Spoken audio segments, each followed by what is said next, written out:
Hello, everyone, and welcome to the next episode of Oppenheimer. Today, we are going through the second half of the sixth day's transcript. This is Monday, April 19th, 1954. And yeah, so this is, quite a ways into the hearings, but we still have a lot to go. There's 3 weeks left of this hearing. Lots of witnesses come through, lots of, interesting things going to happen. But yeah, so today we are on the sixth day. We had to stop about halfway through Mr. Gordon Dean's testimony about Oppenheimer. So if you missed that, you can go look at the last episode, 6.1, that I filmed last week. And yeah, just a couple reminders. Feel free to leave any of your questions in the chat and I will address them.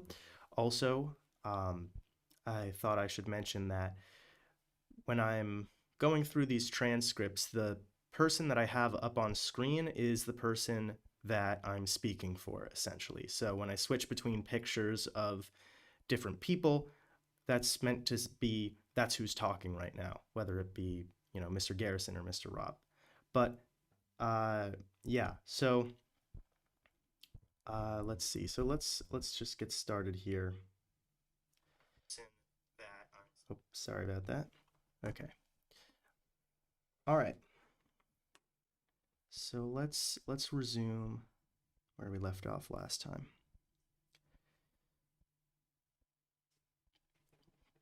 With Mr. Roger Robb. All right. One further question is suggested, Mr. Chairman.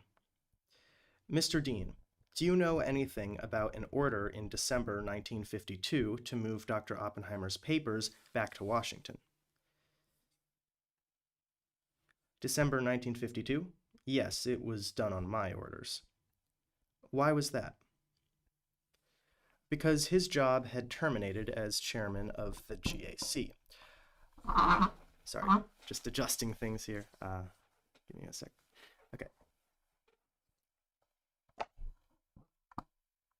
There we go. Because his job had terminated as chairman of the GAC.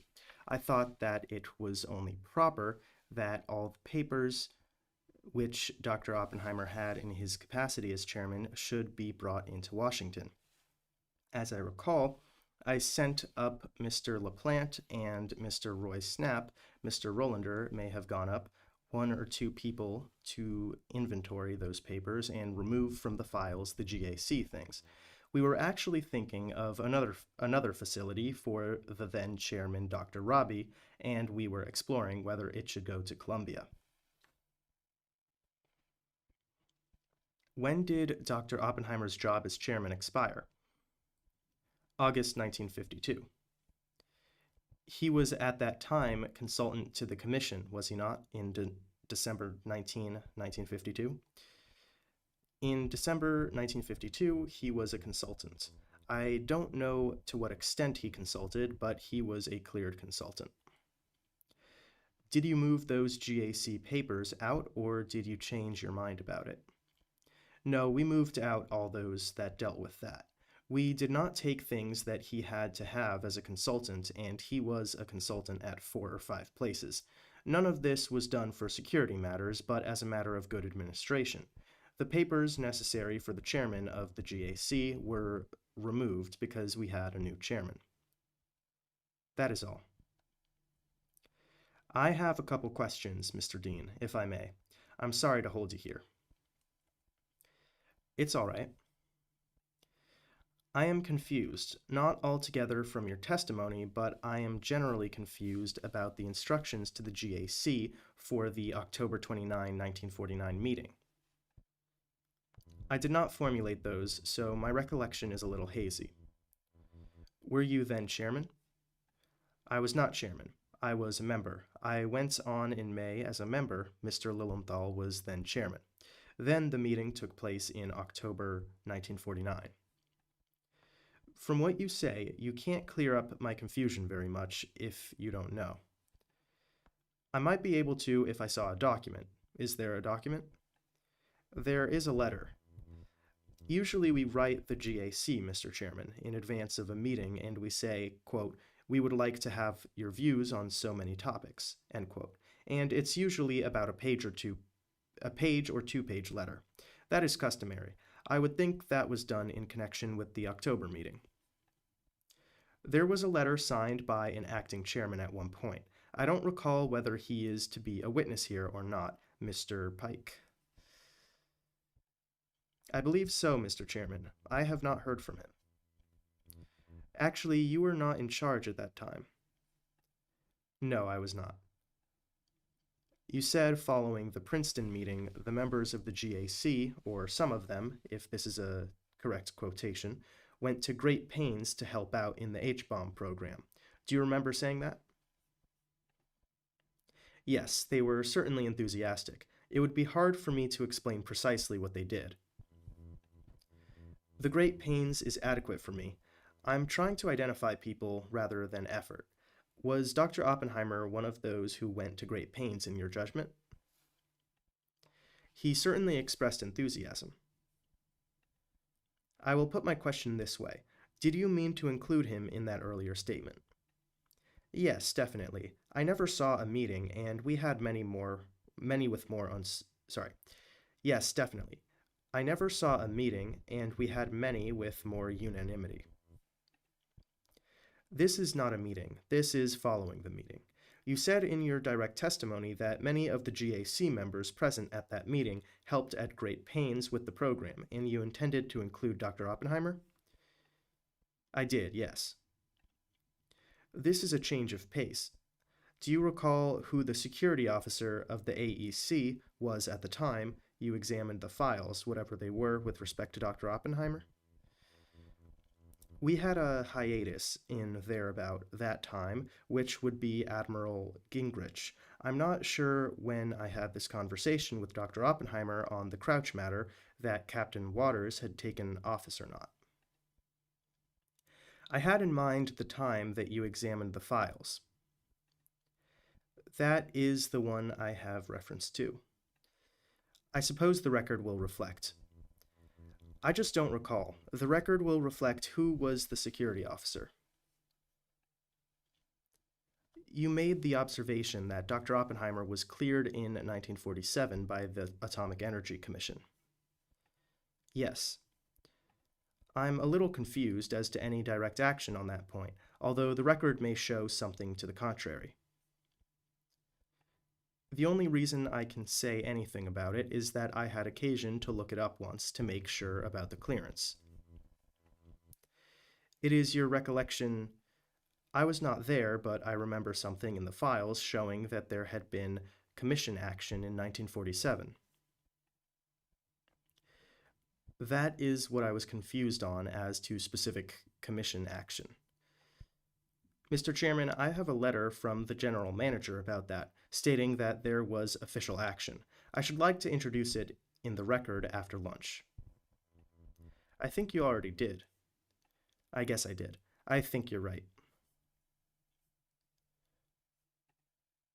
There is a stipulation on the first day, Mr. Chairman. Mr. Dean, we had an earlier witness before the commission who testified that never once in his long service in the government did he have any drafts of communications prepared for him, and he never wrote a letter which he had not personally written and so forth. You said that you drafted a letter for the president to send to Dr. Oppenheimer. Did he use the draft? He did. You were asked the question whether you felt that Dr. Oppenheimer today is a security risk, and your answer was clearly in the negative. There seemed to be no question. That is correct. That is against the framework of the Atomic Energy Commission Act of 1947, the terms of which you are familiar with? Yes. One final question, and I'm through. At one point you said that there was criticism of the GAC by some scientists, and you named one or two. Dr. Pitzer, I think. In that connection, you said, of course, that meant Dr. Oppenheimer. Did you mean to say that meant Dr. Oppenheimer? Did you mean to say it included him? I meant it included Dr. Oppenheimer. I would like to be clear on this point. Yes, I'm sorry I left that impression. I know it certainly included Dr. Oppenheimer. It included Dr. Conant, and it may have included all of the GAC. It would certainly have included Dr. Oppenheimer.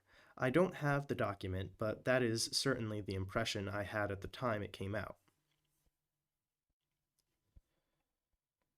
Mr. Dean, I'm somewhat confused, and I'm asking for information to clear my own mind as to what we are doing here. I have been on a number of these committees, and we had certain qualifications to go by: loyalty, association, and character. Let us take loyalty. Just what does that mean? To me? Yes. Does that mean loyalty to your friend, loyalty to your country, or both? No, when I used the term loyalty, and when I testified that I believed Dr. Oppenheimer without equivocation was loyal, I meant loyalty to his country, that he has given very strongly of his time and energies, that he has, so far as I have been aware, always attempted to come up with the answer to any trouble, and there have been hundreds which were presented to him which were strengthening his country, rather than weakening his country. That is all I mean by loyalty. Associations, do we have to go by that? I think associations definitely must be weighed in any of these things. It's a question of the weight that is attached. I'm just asking for information. Yes. It becomes so fogged up in my own mind, I don't quite know what I'm doing. If you wish my opinion on this, I think associations have to be weighed. I think they have to be weighed, however, very carefully in the light of the circumstances and the time in which the association was made. I'm not sure, had I first seen Dr. Oppenheimer as a young man in the late 20s and early 30s and met him in the atmosphere of Berkeley in 1939 and 1940, whether I could clear Dr. Oppenheimer. I feel entirely different about him, having watched him closely over a period of 4 years and having evaluated quite carefully his service to his country and certainly to the Atomic Energy Commission. I think the associations must be weighed in those circumstances. Of course, all scientific people know the value of a man like Dr. Oppenheimer. I'm just trying to get these things cleared up so that I can act like an intelligent individual. If a man would be more loyal to his friends than he would be to his country, I don't know where I am. I think Dr. Oppenheimer, if I can volunteer this, the loyalty of which I speak is loyalty to his country. I think that is uppermost. I might even say he might be more loyal to his country than his friends. I'm sure he would be because he ranks it higher. I have no more questions. So that's an interesting conversation there about loyalty, because the question is loyalty to what or to whom? And this is a pretty big concern here, because one of the key pieces of derogatory information is the Elton Chevalier incident, where Oppenheimer lied to several people in order to prevent his friend Chevalier from getting in trouble. And based on the movie, it seems that Chevalier was a very close friend of Oppenheimer, in that, he took care of his kid from time to time. And so, I mean, it would be hard not to be loyal to such a close, family friend like that, right? So it is interesting that they're asserting this different definitions of loyalty, and that he's loyalty to his country above all else. Which is kind of interesting, because I would say probably the way he acted in, protecting Chevalier could be seen as loyalty to a friend over loyalty to a country. And that's sort of what Evans is worrying about, and probably what the other chairmen here are thinking about, which is that, is he really loyal if he would lie to protect a friend?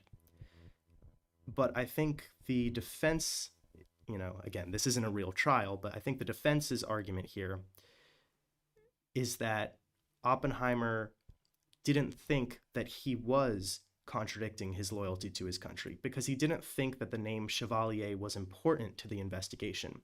He thought, Chevalier is not really that involved in this. It's more Eltiton who's the instigator here, so I don't want to get Chevalier in trouble. And I'm not being disloyal to my country because I'm not hindering an investigation, because really, Chevalier isn't important to the investigation. It's actually Eltiton. So, yeah, it's kind of a hard thing to parse out here. I would say that's probably what Oppenheimer was thinking in terms of, loyalty to a friend versus loyalty to his country. He was probably thinking, I'm not contradicting either sense of loyalty in this lie. But the problem is, it's really hard to say, because then you start to get to the fact claim of, was it important that the investigators knew, that Pash knew about Chevalier's request? Was that actually important to the security of the country? I'd say it probably was. So the problem here is that Oppenheimer believed he was loyal, but he had a mistaken belief. And, that can be a problem as well, obviously, if someone doesn't have accurate information, essentially, with which to act. So, yeah, it is a tough question here. But of course, all of this stuff happened 10 years earlier. And so it seems kind of absurd that they're still concerned with this today, because it seems like his behavior has greatly changed. It seems that, this is in 1954, so the war has been over for 9 years now, and Oppenheimer's mostly serving as an advisory role.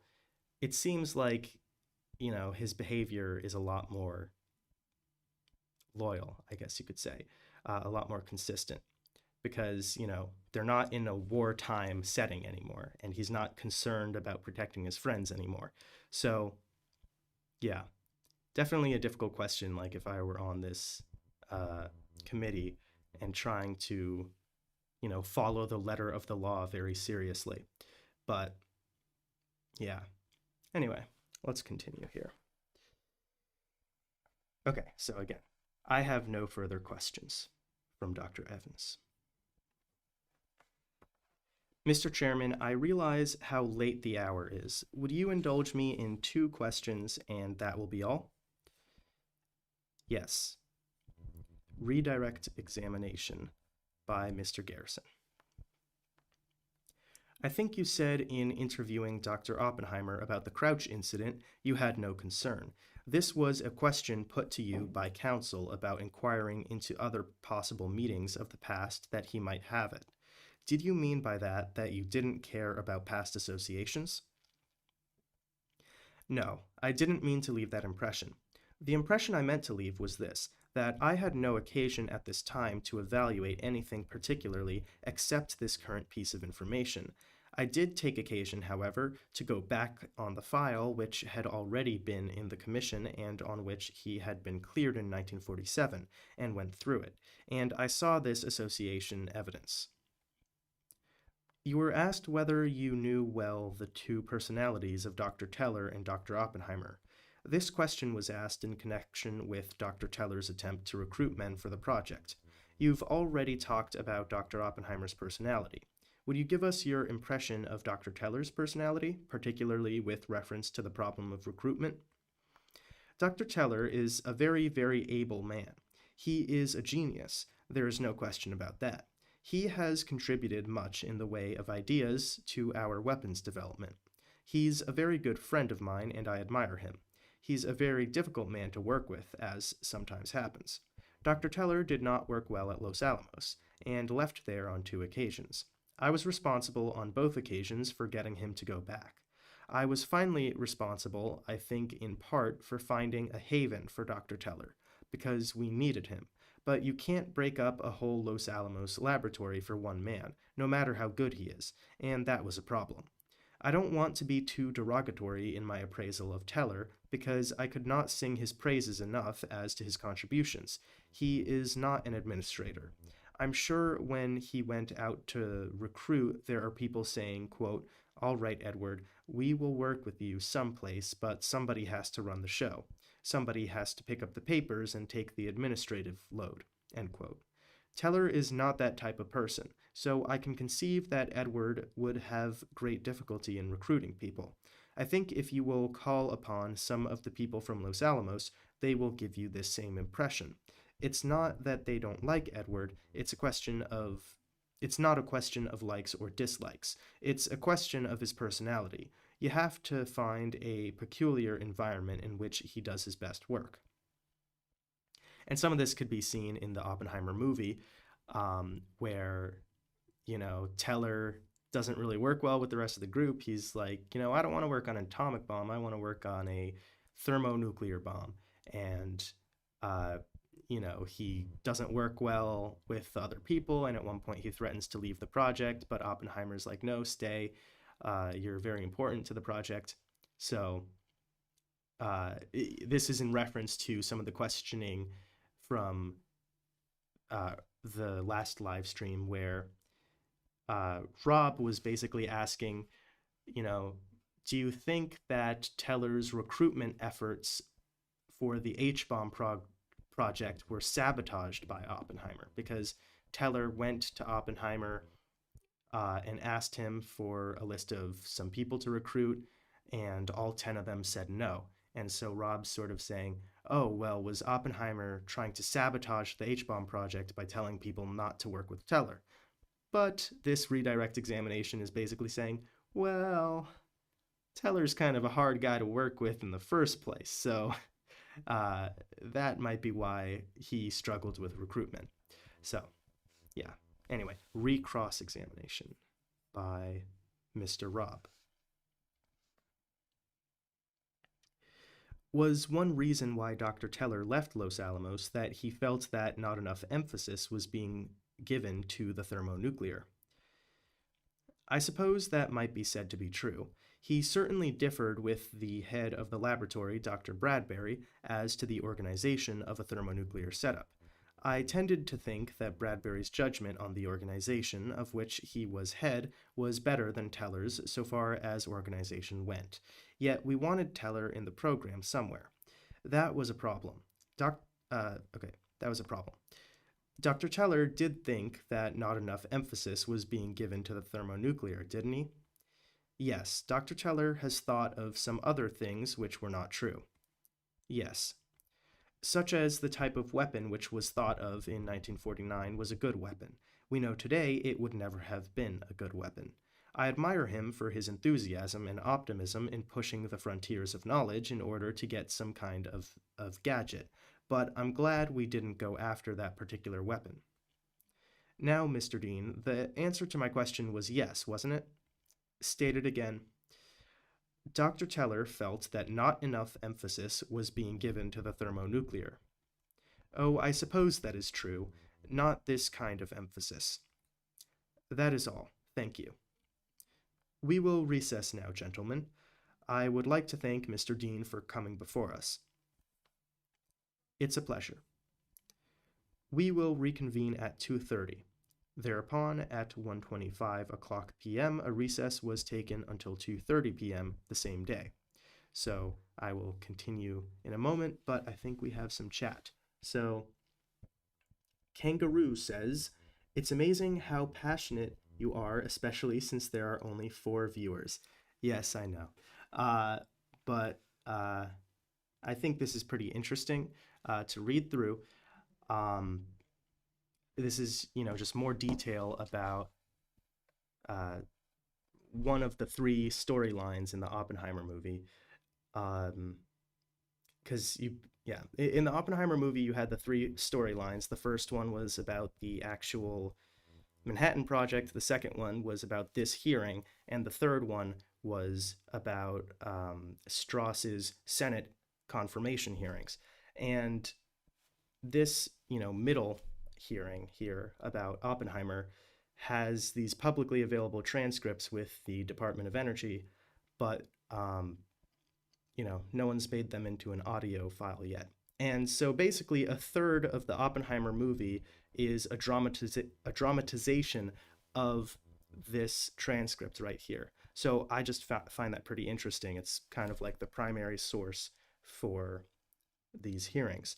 But yeah, I'm gonna take a drink of water and then get back to it.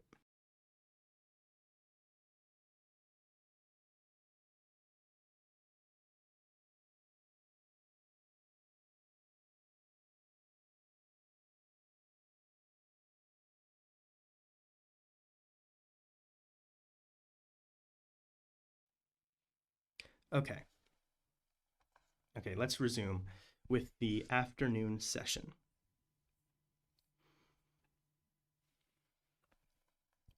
Mr. Garrison has asked me to say that, oh yes, also I should adjust this, that Gordon Dean has left the room. So let me just do that. Okay. Mr. Garrison has asked me to say that he had told this panel at one of the hearings last week, which I did not attend, what my part was in this case. Subsequently, he consulted with me again and told me that the conduct of the proceedings was turning out to be a very much more massive undertaking than he had planned for, and asked me whether I would help more actively, and I agreed to. He has asked me this afternoon to carry on until he can rejoin the proceedings. He is now taking care of some other business connected with the case. Okay, so Mr. Garrison has also left the room. So Herbert Marks is taking over here. So let's, yeah, okay. The next witness is Hans Bethe. Do you wish to testify under oath, Dr. Bethe? Okay, so now we also have Hans Bethe has entered the room. And I'm going to rearrange a few slides very quickly.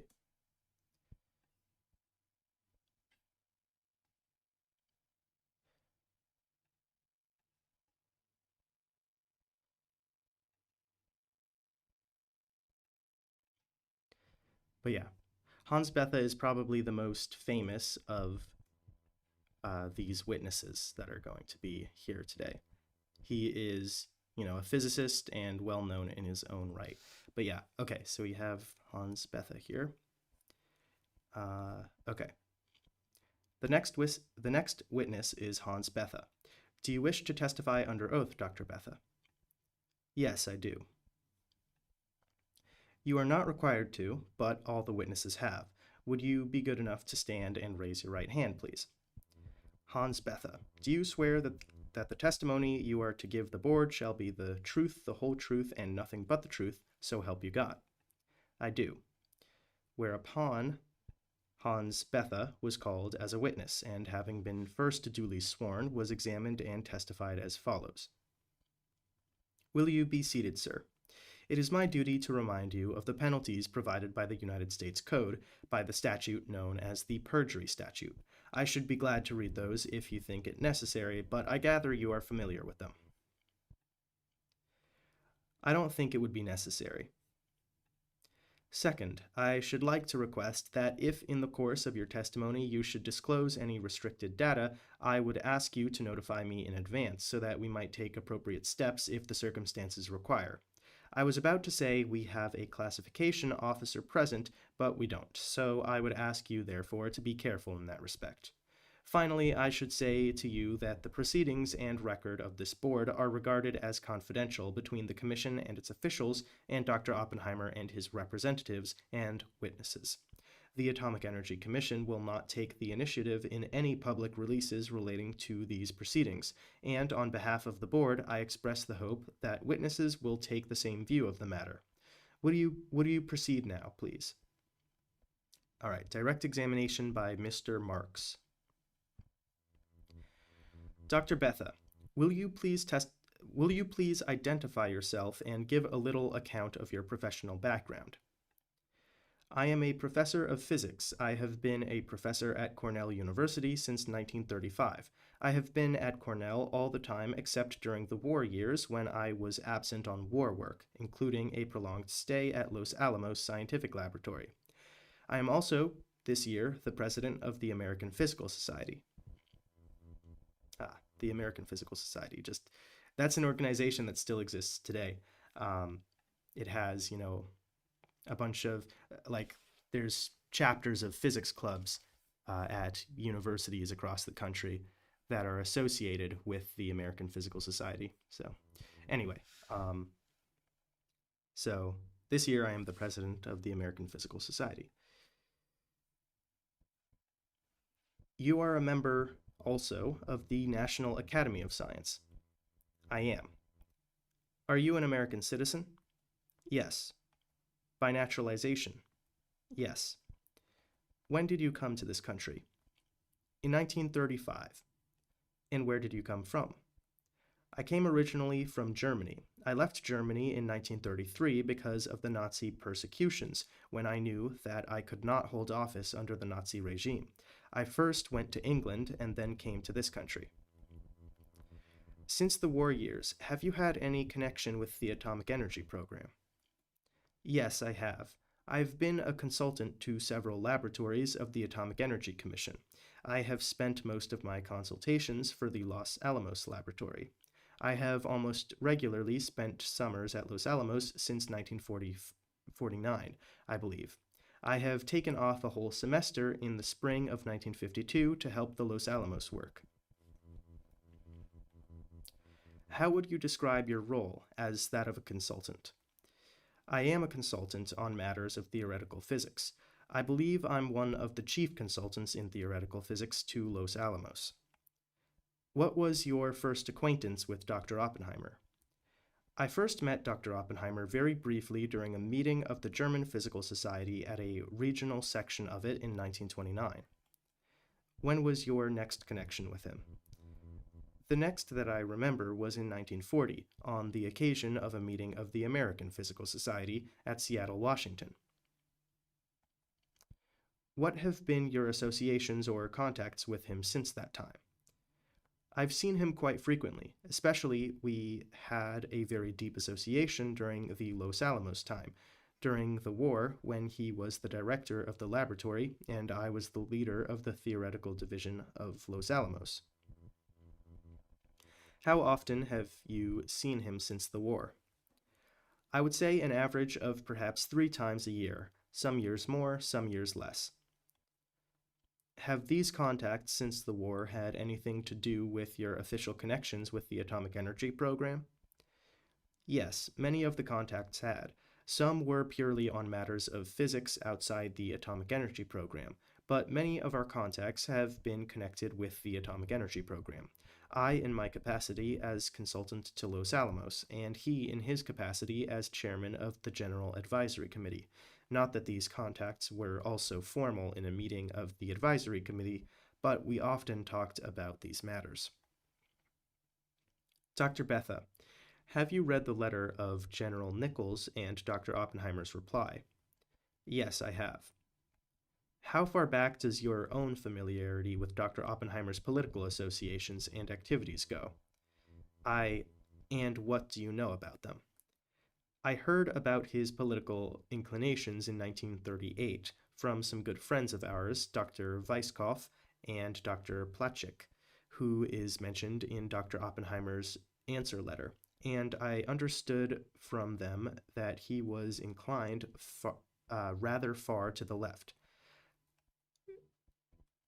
Coming to the work on the atomic bomb, would you tell us briefly about the part that you and he played in the work on this subject before Los Alamos was formed, and then subsequently during the Los Alamos days? Our association began in 1942 on this matter. Dr. Oppenheimer called together a group of theoretical physicists to discuss the way how an atomic bomb could be assembled. This was a small group of about 7 people or so. We met in Berkeley for the summer of 1942. We first thought it would be a very simple thing to figure out this problem, and we soon saw how wrong we were. What about Los Alamos? When did you join the Los Alamos group? Between that time and Los Alamos, there first was the time when Los Alamos was being created. It was a very hard task to create this laboratory. Most scientists were already involved in war work very deeply, and it required somebody of very great enthusiasm to persuade them to leave their jobs and to join the new enterprise of Los Alamos. I think nobody else could have done this other than Dr. Oppenheimer. He was successful in getting together a group of really outstanding people. At Los Alamos, as I mentioned before, we had very close relations because I was the leader of one of the divisions, one, I believe, of 7 divisions. We met almost daily, certainly at least once a week. In Los Alamos, again, I want to say how difficult a job it was, and it seems to me that no enterprise quite as hard as this had ever been attempted before. I believe that Oppenheimer had absolutely unique qualifications for this job, and that the success is due mostly to him and mostly to his leadership in the project. What were some of the factors that made it so difficult? There were many. One was in the technical work itself. I simply wanted to indicate the nature of the difficulty. It was that all the time new difficulties came up in different connections, new technical difficulties which had to be solved. Apart from technical difficulties. Apart from that, one great difficulty was that scientists are great individualists, and many of the scientists there had very different ideas how to proceed. We needed a unifying force, and this unification could only be done by a man who really understood everything, and was recognized by everybody as superior in judgment and superior in knowledge to all of us. This was our director. It was also a matter of character, of devotion to the job, of the will to succeed. It was a matter of judgment, of selecting the right one among many different approaches. It was a matter of keeping people satisfied that they had a part in the laboratory, and we all had the feeling that we had a part in the running of the laboratory, in that at the same time at the head of the laboratory, somebody who understood more than we did. That is very interesting, because often,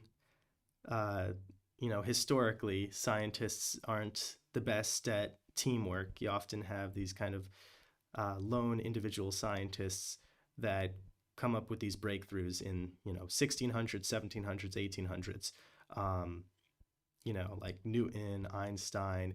It was often these sort of individuals working on their own, and there would be these larger societies such as the Royal Society or the Physical Society that would occasionally meet and discuss different things, and people would occasionally write letters to each other, but it was often very isolated work. So the Manhattan Project was kind of a unique thing for its time in that it was the beginning of seeing these massive teams of scientists work together, and obviously that's going to take some very high quality leadership skills to do that. So that's what Oppenheimer had. Was there any notable exceptions to this? There were a few notable exceptions. There were people who were dissatisfied. Among them was Dr. Teller. Why was he dissatisfied? He had, by the way, am I right that he was on your staff? He was on my staff. I relied, and I hoped to rely very heavily on him to help our work in theoretical physics. It turned out that he did not want to cooperate. He did not want to work on the agreed line of research that everybody else in the laboratory had agreed to as the fruitful line. He always suggested new things, new deviations. He did not do the work which he and his group were supposed to do in the framework of the theoretical division, so that, in the end, there was no choice but to relieve him of any work in the general line of the development of Los Alamos, and to permit him to pursue his own ideas entirely unrelated to the World War II work with his own group outside of the theoretical division. This was quite a blow to us because there were very few qualified men who could carry on that work. Turning to another subject, Dr. Bethe, what was the attitude of Dr. Oppenheimer with respect to the requirements of security at Los Alamos? He was very security-minded compared to practically all the scientists. He occupied a position very much intermediate between the Army and the scientists. The scientists generally were used to free discussion, and free discussion, of course, was allowed in the laboratory completely, and this was one of the reasons for putting it at the remote place. However, many of us did not see sometimes the need for the strictness of the requirements, and Dr. Oppenheimer was, I think, considerably more ready to see this need and to enforce security rules. Again, Bethe is a very good witness here so far for Oppenheimer. First of all, discrediting Teller a little bit, as Teller is going to testify later, and he's going to be one of the prosecution's, big witnesses since he's a scientist that's coming out against Oppenheimer. Uh, but also, talking about how Oppenheimer was actually very security minded for uh, for the scientists. So this is coming out and directly addressing some of the main concerns that General Nichols' letter was levying against Oppenheimer. First, that he was sabotaging the H-bomb program. Dr. Bethe is countering this by saying, well, Teller, who's like the biggest advocate of the H-bomb program, he's got his own problems that don't have to do with Oppenheimer, so it's not Oppenheimer's fault. And then he's saying, where there's questions about Oppenheimer lying about Chevalier and his laxness with security, Bethe is saying, no, he was actually the best at security. So these are some very good answers to the questions here for Oppenheimer's team. Anyway, is that what you mean by occupying a position intermediate between the scientists and the army? That is what I mean. Let me ask you, Dr. Bethe, if you can speak of it. What views did the scientists have about the moral or humane problems that many people have discerned in the atomic bomb program at Los Alamos? I'm unhappy to admit that during the war, at least I did not, pay much attention to this. We had a job to do, and a very hard one. The first thing we wanted to do was to get the job done. It seemed to us most important to contribute to victory in the way we could. Only when our labors were finally completed, when the bomb dropped on Japan, only then, or a little before then maybe, did we start thinking about the moral implications. What did you think about that, or what did the scientists generally think about it? There was a general belief that this was a tremendous weapon that we had brought into the world, and that we might have been responsible for incredible destruction in the future. That we had to do whatever we could to tell people, especially the people of the United States, what an atomic bomb meant, and that we should try, as much as possible, to urge an international agreement on atomic weapons in order to eliminate them as weapons from war, if this could be agreed to by all the major nations. I'd like to come back to that subject, Dr. Bethe, but first let me ask you whether you were familiar at the time, that is, at the close of the war, with the problems that were posed by the so-called May-Johnson Bill for domestic control of atomic energy. I was, yes. Was that bill a subject of interest and discussion at Los Alamos, and if so, in what terms? It was to a considerable extent, although not as much as some other labs of the Manhattan District. Most of the scientists at Los Alamos were opposed to the May-Johnson bill. Why? It perpetuated Army control, which we had felt was rather irksome, and work was perhaps not conducive to the best results in research during peacetime. It included a lot of very severe and unprecedented stipulations as to punishments for almost any move a scientist might make. Finally, it seemed to us that it made it very much harder than necessary to achieve international control, which seemed to us the most important aim. Do you know what position Dr. Oppenheimer took on this subject? Yes, Dr. Oppenheimer supported the May-Johnson bill, and he was very much attacked for this by some of his colleagues. I personally did not feel very strongly, by the way. He supported the May-Johnson bill because he thought that this was the only way to preserve the laboratories as running units to continue the work for the time being, rather than to have an There's a bunch of typos in this transcript. For instance, here a space was left out, so rather than having an interim during which the laboratories might disintegrate. Dr. Bethe, I would like to return to this subject of international control of atomic energy, which you mentioned. Did you observe as time went on, that is, from the close of the war, the next couple of years, any change in attitudes on the part of scientists and on the part of Dr. Oppenheimer on this subject? Yes, definitely so. Would you speak of that? Dr. Oppenheimer was one of the members of the Lilienthal Board, which worked out the American Plan for International Control. What date was that? That was in the spring of 1946. I can't put it very much closer. In the early spring of 1946. Then he was an advisor to Mr. Baruch, who was the American representative to the United States. At all these times, he put a great effort into working out a plan which would give this country some measure of security from future atomic war. However, the actual negotiations started in the United Nations Atomic Energy Commission, and it was soon evident that would still be in 1946. That was still in 1946. It started in June 1946, I think. It was soon evident, at least to Dr. Oppenheimer, that the Russian attitude was very inflexible. How do you know that, Dr. Bethe? It was soon evident, you say. I have known it as a fact only as of January 1947. What happened then? In January 1947, I made a visit to Berkeley to give some lectures, and Dr. Oppenheimer and I had some conversations, quite long conversations, about the fate of the Atomic Energy Control Plan. He told me then that he had given up all hope that the Russians would agree to a plan which would give security, and in particular, security to whom? To all of us. To us, I suppose, as well as to them. Particularly, he pointed out how much the Russian plan was designed to serve the Russian interests and no other interests, namely to deprive us immediately of the one weapon which would stop the Russians from going into Western Europe, if they so chose, and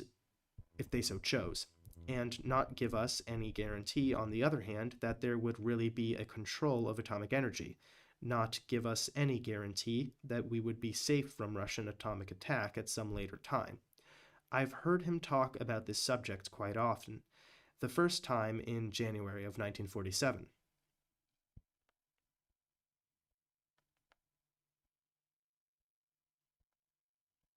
That is interesting, and that is something I would like to learn more about, which is the negotiations that took place on the control of atomic weapons, like international control, in this time. Because at this point, the US was the only country to have nuclear weapons, and that would remain the case for a few years. So, as the alliance of the US and the USSR broke down very quickly after World War II, and these tensions began to rise, it's interesting sort of to see how this cooperation kind of broke down. But yeah. What were your own views at that time? I had not seen things very clearly. I still had considerable hope that international agreement could be achieved, and I know now that I was quite wrong. In fact, I saw right then that I was quite wrong. I was quite pessimistic at that time, but I thought this was such an important subject that the Russians would finally have to see that it was in their interest, as well as ours, to have a real control plan, with some teeth in it. Did your own views change? My own views changed, and I think perhaps partly influenced by the discussion I had with Dr. Oppenheimer. I certainly thought that there was not much hope, and I certainly agreed that the Russian plan was all that Dr. Oppenheimer had represented it to be. Dr. Bethe, let me go back for a moment. I think you said that you had been told in the late 30s that Dr. Oppenheimer's, I think you used the phrase, quote, extreme left-wing political views, that, end quote, that was between the time when you first met him in 1929 and your later closeness to him. Yes. When you again met Dr. Oppenheimer after this brief meeting that you described in 1929, what were your own observations about his political orientation? They were very surprising to me. When would this have been? That was in 1940, at the Physical Society meeting in Seattle, Washington. We had a long evening in which political matters were discussed. This was in late June, I believe, of 1940. It was just after the fall of France, and I felt very deeply that a great catastrophe had happened to the world. At this conversation, Dr. Oppenheimer talked for quite a long time in this same sense. Oh, Mr. Garrison has entered the room.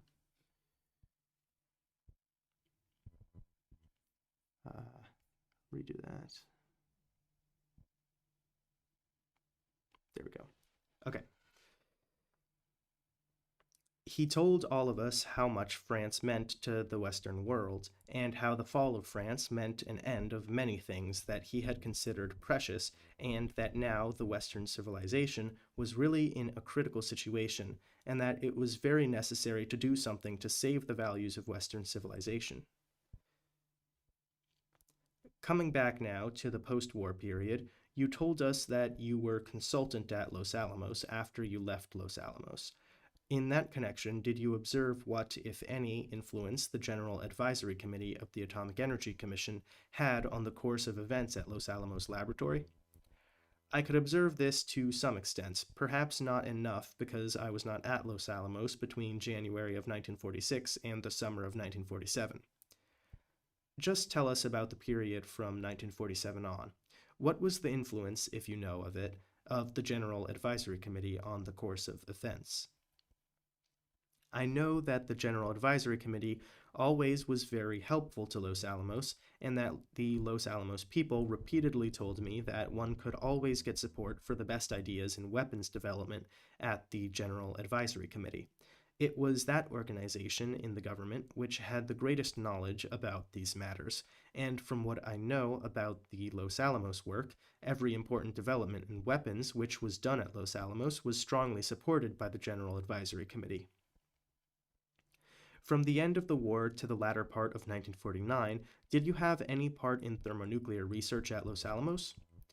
Not much. I mainly worked on fission weapons. However, there was some minor application of thermonuclear principles which was worked on at Los Alamos during the summer of 1949, and in which I participated.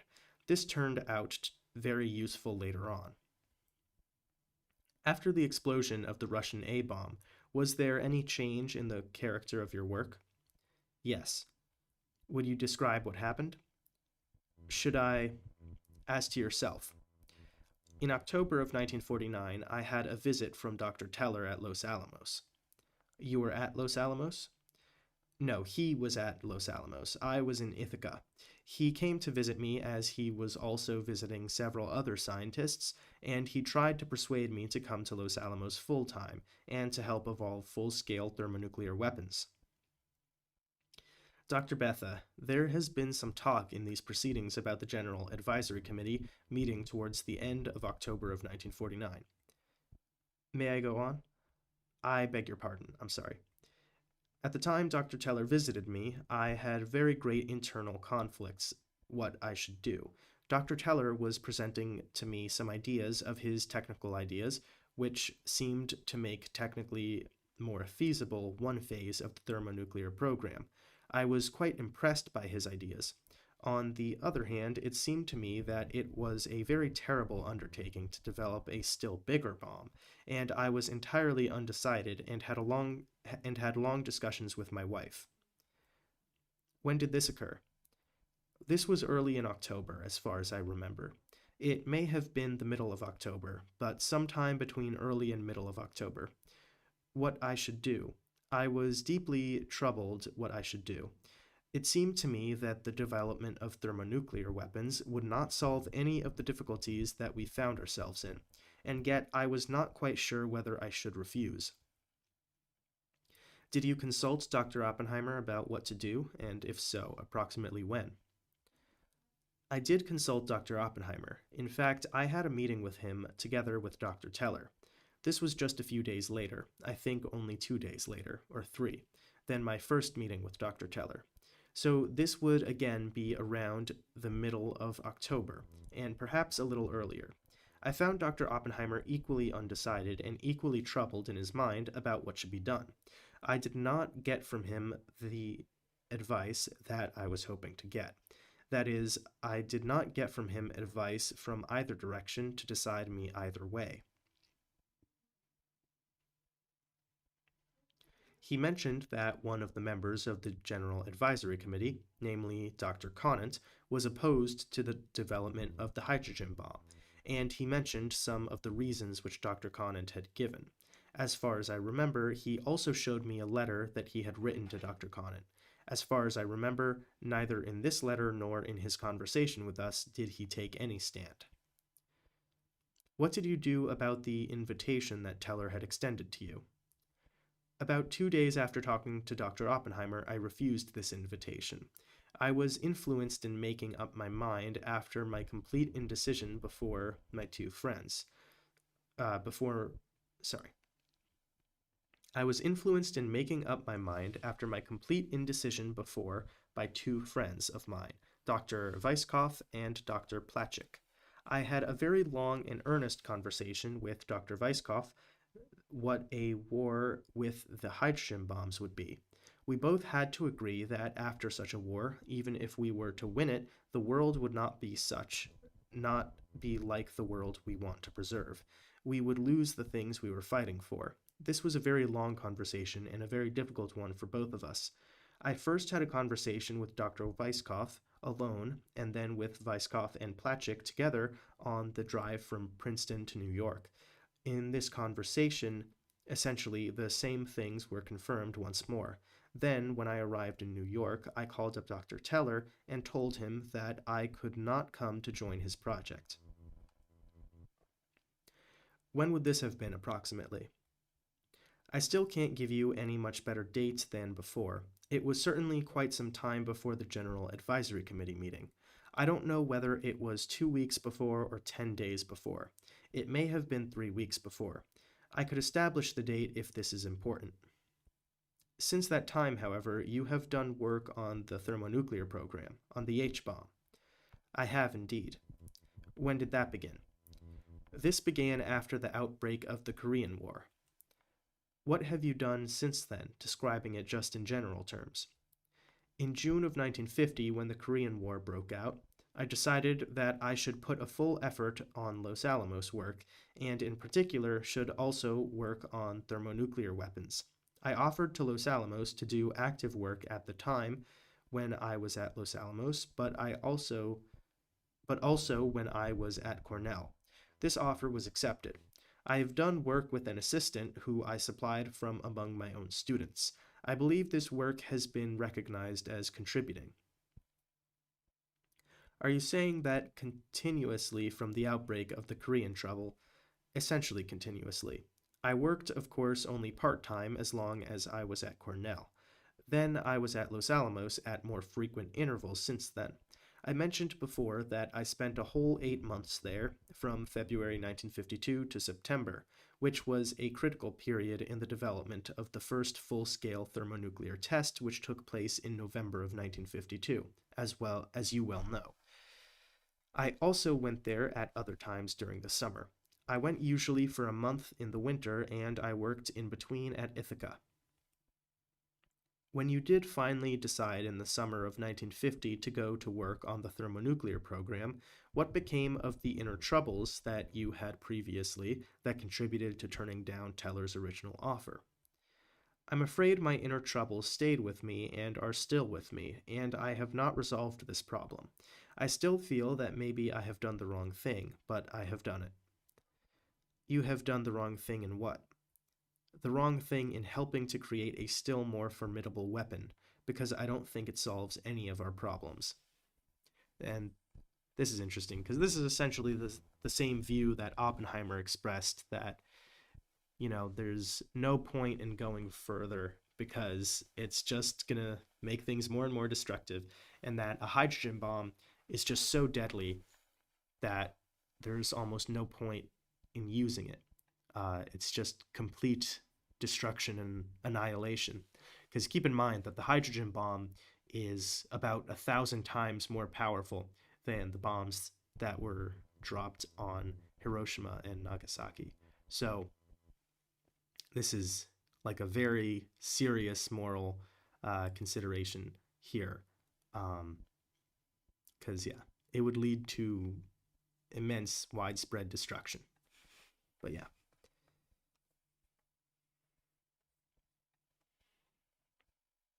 During the early part of 1950, that is, after you turned down Teller's invitation, but before you went to work at Los Alamos on the thermonuclear program, You made some public statements, I believe, in the press. You wrote an article which I believe was published in the Scientific American and the Bulletin of Atomic Scientists, setting forth your views about the thermonuclear problem. Would you describe briefly what you regarded as the alternative to going ahead with the thermonuclear program? Yes, sir. I'm speaking now of the period from the end of 1949 to the middle of 1950. Yes. I thought that the alternative might be, or should be, to try once more for an agreement with the Russians, to try once more to shake them out of their indifference or hostility by something that was promising to be still bigger than anything that was previously known, and to try once more to get an agreement that time that neither country would develop this weapon. This is enough of an undertaking to develop the thermonuclear weapon that if both countries had agreed not to do so, that it would be very unlikely that the world would have such a weapon. Basically, Russia and the US were the only countries at the time with the ability to develop one. Yeah. Can you explain, Dr. Bethe, how you reconciled that view, just described, of wanting to make another try at agreement with Russia, with the view that you described a little while ago, in which you expressed the feeling that negotiations with Russia on the A-bomb were hopeless? Yes. I think maybe the suggestion to negotiate again was one of desperation. But for one thing, the difference was that it would be a negotiation about something that did not yet exist, and that one might find it easier to renounce making and using something that did not yet exist than to renounce something that was actually already in the world. For this reason, I thought that maybe there was, again, some hope. It also seemed to me that it was so evident that a war fought with hydrogen bombs would be destruction of both sides that maybe even the Russians might come to reason. Didn't you feel that there was a risk involved in taking the time to negotiate, which might have given the Russians the opportunity to get a head start on the H-bomb? There had to be a time limit on the time that such negotiations would take. Maybe a half year or maybe a year. I believe we could afford such a head start, even if there were such a head start. I believed also that some ways could have been found that in the interim some research would go on in this country. I believed that also our armament in atomic bombs, as contrasted to hydrogen bombs, was strong enough and promised to be still stronger by this time. That is, by the time the hydrogen could possibly be completed, so that we would not be defenseless even if the Russians had the hydrogen bomb first. Yeah, and this is interesting because it's like something that you have to consider is that the Russian atomic bomb program was greatly accelerated by information that spies stole from America. So the very act of America creating a hydrogen bomb likely would have greatly accelerated the development of a Russian hydrogen bomb as well. So it doesn't really make the US any safer. But yeah. Anyway. Do you have any opinion, Dr. Bethe, on the question of whether there has been, in fact, any delay in the development and the perfection of thermonuclear weapons by the United States? I do not think that there has been any delay. I will try to keep this unclassified. I can't promise that I can make myself fully clear on this. Try to, will you? I'll try. When President Truman decided to go ahead with the hydrogen bomb in January 1950, there was really no clear technical program that could be followed. This became even more evident later on when new calculations were made at Los Alamos, and when these new calculations showed that the basis for technical optimism, which had existed in the fall of 1949, was very shaky indeed. The plan, which then existed for the making of a hydrogen bomb, turned out to be less and less promising as time went on. What interval are you now speaking of? I'm speaking of the interval from January 1950 to early 1951. It was a time when it would not have been possible by adding more people to make any more progress. The more people would have to do would... Sorry. maybe the most people would have to do would have, I don't know. Again, hard to say.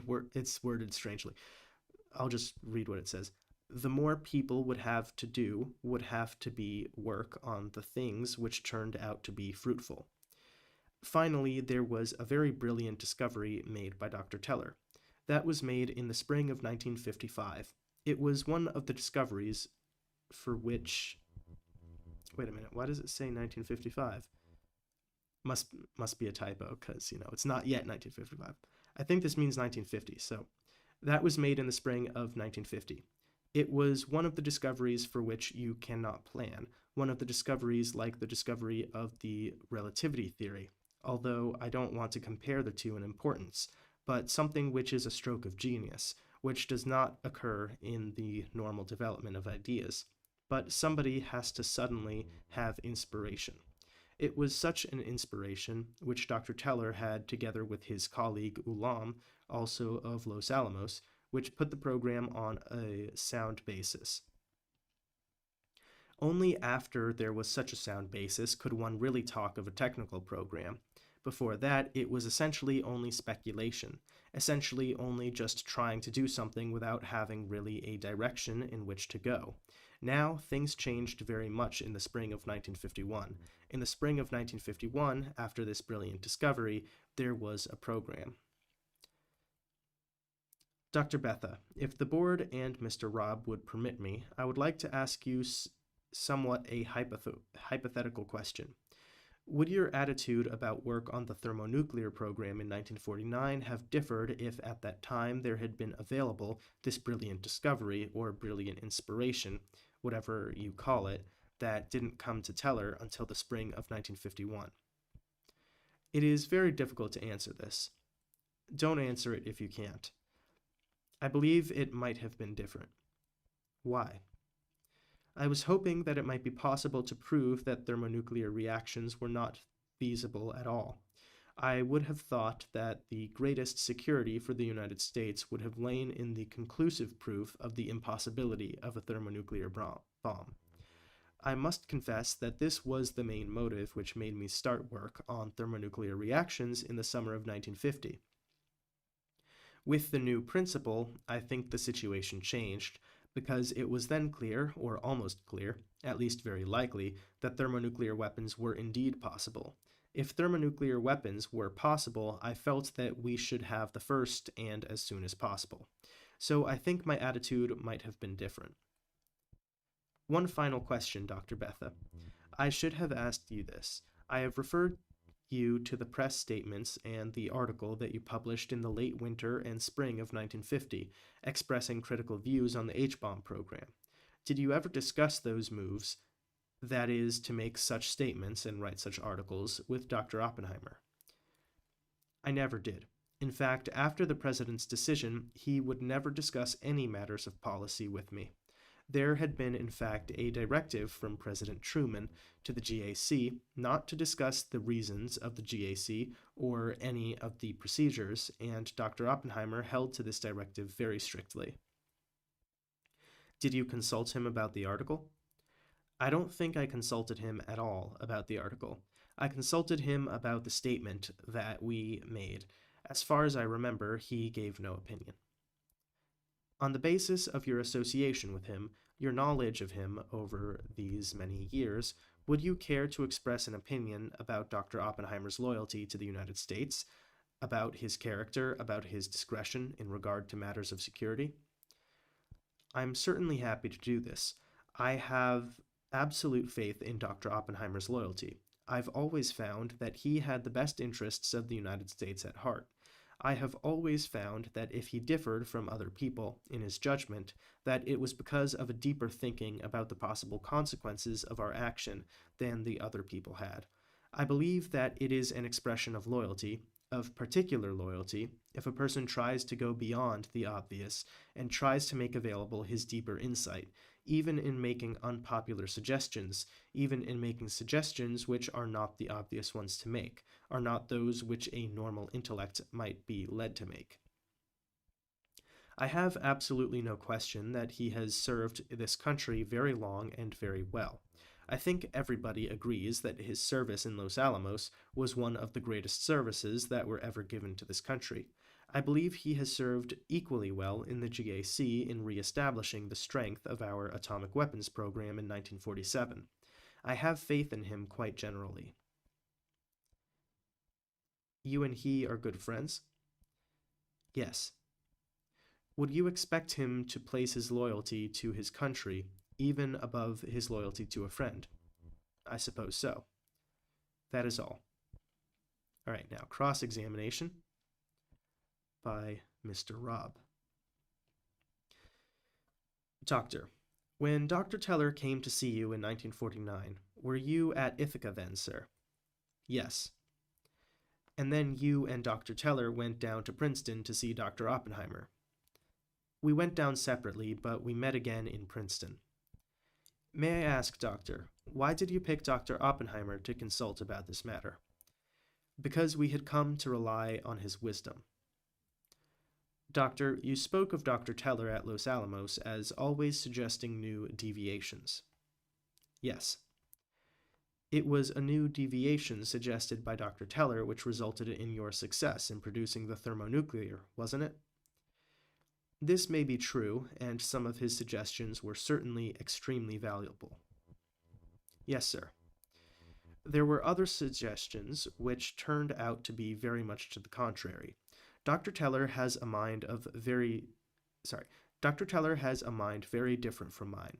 I think one needs both kinds of minds to have a successful project. I think Dr. Teller's mind runs particularly to making brilliant inventions, but what he needs is some control, some other person who is more able to find out just what it is the scientific fact about the matter.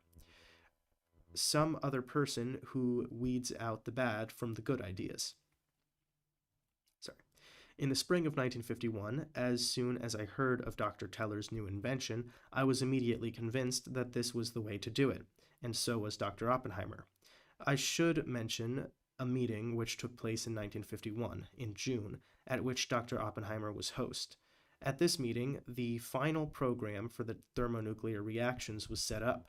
At this meeting, Dr. Oppenheimer entirely and wholeheartedly supported the program. Doctor, how many divisions were there at Los Alamos? It changed somewhat in the course of time. As far as I could count the other day, there were 7, but there may have been 8 or 9 at some time. Which division was Klaus Fuchs in? Klaus Fuchs being the guy who ended up being a spy for Russia. He was in my division, which was the theoretical division. Thank you. That is all. I have some questions, Dr. Bethe. Early in your testimony, in response to a question from Mr. Marks about cooperation and happy atmosphere, these were not your words or his, you said there were certain notable exceptions. Right. You named Dr. Teller. Right. Could you name certain other of the notable exceptions? I can recall only one person. That was Dr. Felix Bloch, who left the project after some time and went to a radar project instead. He was at Los Alamos only for a short time. Otherwise, I can't recall really any exceptions. This is a matter of information, perhaps. I was interested, however, in one of your objections to the May-Johnson Act, on the ground, and I think I use your words, quote, that it provided punishments for almost any move a scientist might make. Right. What do you have in mind? When you read the document, I'm afraid I didn't read it from beginning to end, the thing which was most conspicuous to us was that it listed a large number of things that were to be considered a security violation, and set down very harsh penalties, unprecedented penalties, I believe, for those. What kind of things were the penalties imposed for? That is what I'm trying to get at. I'm not familiar, I'm sorry to say, with the provisions. I don't know that this is terribly important, and I should not insist on it too much. It said if you betray some secret, if some secrets leak out by negligence, then you go to prison for 10 years. If you do it with the intent to hurt the United States, the penalty is death, and so forth and so on. The things that were mentioned were definitely things that should be punished. It only seemed to us that the punishment was perhaps a little harsh and a little too much emphasized in the bill. I don't want to pursue this too far, but your characterization of these actions as almost any move a scientist might make, you mean any treasonable move, which by carelessness might be the equivalent, I suppose. Oh, wait, any reasonable move. Sorry. Reasonable or treasonable? I'm not sure, because it looks like there's a T in the transcript. Whatever. Anyway. No, it would require much less than that. It would require an act of slight negligence rather than any callousness. Yes. But I don't wish to insist on this. Very well. Also, in response to a question from Mr. Marks, you said that you were very much surprised in 1940, soon after the fall of France, I believe you said this, Dr. Oppenheimer's political reorientation. The phrase is mine, not yours, and you cited as an example, and you cited as conviction, that an extraordinary effort needed to be put forth to save Western civilization. Yes. I believe you were asked that question by Mr. Marks in the context of Dr. Oppenheimer's earlier very left-wing views. Precisely. Other than the fall of France, were there indications in his conversation, the long conference you had in 1940, which would indicate a change in these extreme or very left-wing views? I'm not sure that I recall any other motivation. I'm sure that the fall of France was uppermost in all our minds, and that this was the dominant theme. I don't know what other motivation Oppenheimer went through to change his mind.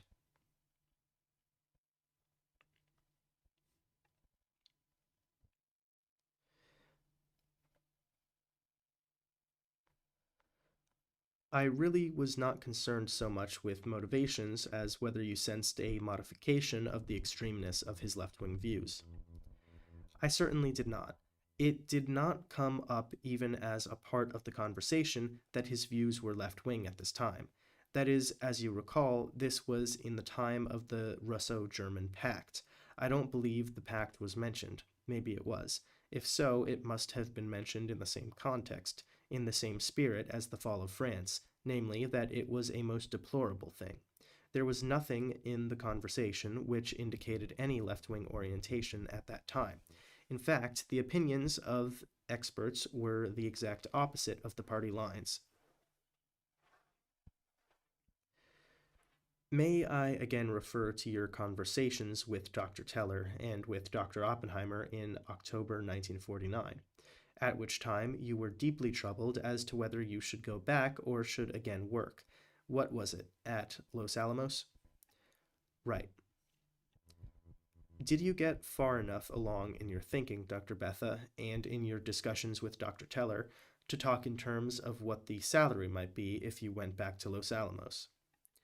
We did discuss this. Even though I was not at all decided whether I wanted to go, I wanted to discuss the things sufficiently so that at least external circumstances would be reasonable if I went.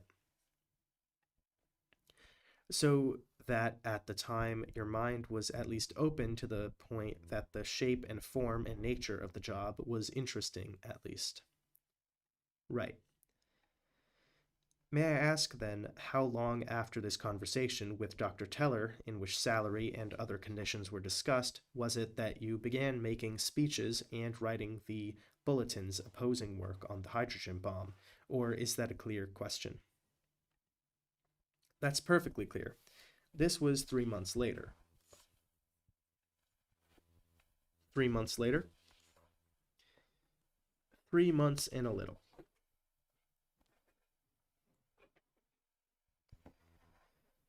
Mr. Marks asked you a question about... May I make one more remark in this connection? Yes, indeed. During the time when the government was in the process of deciding whether to go ahead with the program, I felt, and I think all scientists felt, that we must not make speeches. This does not mean that we held any different opinion. But during this time, it was a secret deliberation of the government, and it was not in the public domain, and we therefore restrained ourselves from expressing our opinion meticulously in any way. So that your speeches in opposition came after the president's decision. They came after the president's decision. They could not come before the president's decision. This does not mean that the president's decision changed my mind in any way. I think you made it clear in your testimony that you feel that following the presidential decision, there was no delay in the development of the hydrogen bomb. Yes. Can you say the same thing about the period from 1945 until January 1950? This is a very difficult question. I think one would have to take the periods apart. I believe, let me say in the beginning, first of all, that there was, in the end, no delay. You mean taking the years from 1945 to 1950, or whenever it was? 1952. That there was no delay? Yes. One of the ingredients in my saying so is that in order to have a successful thermonuclear weapon, you first need to have an extremely good fission weapon. You cannot make a success of a thermonuclear weapon without that. As you know, the fission weapon is used as a trigger to provide the heat in the thermonuclear weapon. This is public knowledge. Anything beyond that, I cannot say. It is necessary to have extremely good fission weapons, and what Los Alamos Laboratory did in all the time until 1950, early in 1950, and indeed later too, was a continuous and very spectacular improvement in fission weapons. So much so, as President Eisenhower announced in his United Nations speech, that the power of the fission weapon has increased 25-fold since Hiroshima and Nagasaki. Therefore, this work was all in the direction that was necessary to bring success in the thermonuclear program. Now then, in the first period from the end of the war to the beginning of the AEC, that is, to January of 1947, Los Alamos was in a state of disintegration, and Los Alamos, just like our armed forces, was declining in strength. All of us wanted to go home, just as all the boys from overseas wanted to go home, and as their mothers wanted them to come home. So everybody wanted to go home. Also, we wanted to give a chance to the international organizations. This changed completely when the AEC took over in the beginning of 1947, and from then on, really a strong program in weapons development was started. I should say, in all fairness, that in all this program, Dr. Teller played a very important role and did not show any deviations, as I criticized during the wartime period. Even so, it needed some time to build up the strength of the laboratory. It was impossible for the laboratory to do very many things at the same time in 1947 or 1948, let us say. All the same, some research was going on all the time on some phases of thermonuclear reactions. I mentioned before that one particularly promising, although minor application of such reactions was actively worked on in the summer of 1949 when I was there, and it had then been worked on for some time. It actually turned out that this was more useful in the end than would have been a concerted attack on what was then believed to be the main subject. You think that the demonstration of genius on the part of Dr. Teller in 1951, I know I'm asking a question that you can't answer, but I will ask it anyway. Do you think if the GAC in 1947, when it was constituted, had concluded, as the president concluded in January 1950, that it is possible that Dr. Teller's stroke of genius might have come sooner than 1951? It had no relation to the atmosphere, facilities, and those things. I know this is a very difficult question. Yes. If it is not clear to you, I am addressing myself to the point that it has been said in many places that the attitude of the GAC did in fact delay successful work. I believe this has been said. You are familiar with that. I am familiar with that. I'm trying to address myself to that point. It is awfully hard. Oh, wait, wrong guy. It is awfully hard to answer. It is true, certainly, that a stroke of genius does not come entirely unprepared, and that you get ideas only on the subjects that you are working on. If you are working on other subjects, let us say fission weapons, you probably won't have any inspiration about thermonuclear weapons. It is true, on the other hand, that two quite important suggestions or discoveries were made on thermonuclear problems during the time when Los Alamos was not actively working on these. I cannot name them in an unclassified session. One of them was the thing that I mentioned repeatedly, the minor application, as I call it, of thermonuclear principles. I think it is quite obvious that only when there is a concerted effort can there be the atmosphere in which you can have big ideas. Whether we would be farther ahead or less far ahead, I don't know. I was unaware that was a difficult question. I have only two more, Doctor. You testified that at one period you were hoping that it might be possible to prove that thermonuclear weapons were just simply not possible. Yes.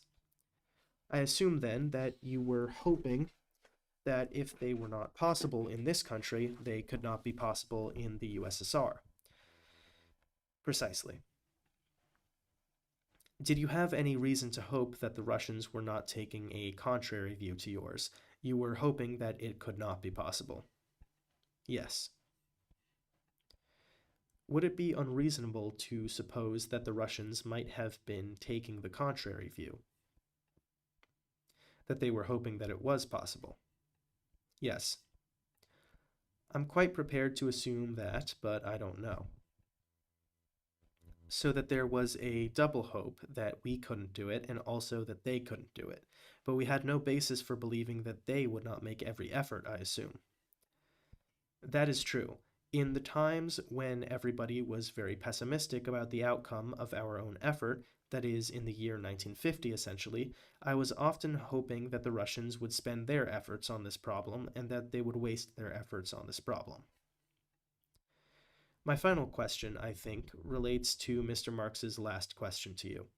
In the light of your intimate personal acquaintanceship with Dr. Oppenheimer, and within the framework of the Atomic Energy Act of 1946, you have no doubts about him with respect to his loyalty, his character, his discretion, which were the three areas which Mr. Marx put the question to you? Yes. In order to complete the record, because there is another consideration which the Act imposes, and that is associations, would you answer also affirmatively to the question including the test of associations?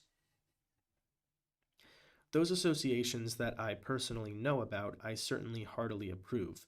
The associations which I mentioned. What was that? I said that the associations he knows about, he would heartily approve. The associations in the dim past of the late 1930s and maybe early 1940s I certainly cannot approve, but I think they are superseded by a long record of faithful service, and that one has to judge a man according to his actions, recent actions, which are, as far as I know, all in the public domain and all perfectly known and open to scrutiny. Thank you. Mr. Chairman, I have a couple of questions, but would you rather I save them until Dr. Evans finishes? Yes, Dr. Evans, do you have any questions? Yes. Dr. Bethe, for the record, we can look it up, but you can tell us, where did you do your university work? I studied at the universities of Frankfurt and Munich in Germany and got my PhD in Munich in 1928. Have you taken out any patents on these types of weapons? I believe I have a patent or two on fission weapons. I don't believe I have any on the thermonuclear weapons. What are your political views? You are a citizen of the United States. Yes, this perhaps... Excuse me. Do I have a right to ask that? perhaps it may be that the witness would be entitled to have a little bit of understanding. I don't know what the question, I don't know that the question, excuse me, if the witness objects to answering, he can. Maybe I should not ask this question. I have no objection at all. I have never had any association with a left-wing organization whatsoever. My political views are best described by Adlai Stevenson's views. He is from Chicago. Right. Yeah, Adlai Stevenson was a presidential candidate at one point. I forget for which party. I can look that up real quick. Right around this time period, he was a presidential candidate for one of the parties. He obviously lost. There is no President Adlai Stevenson. But let's take a look.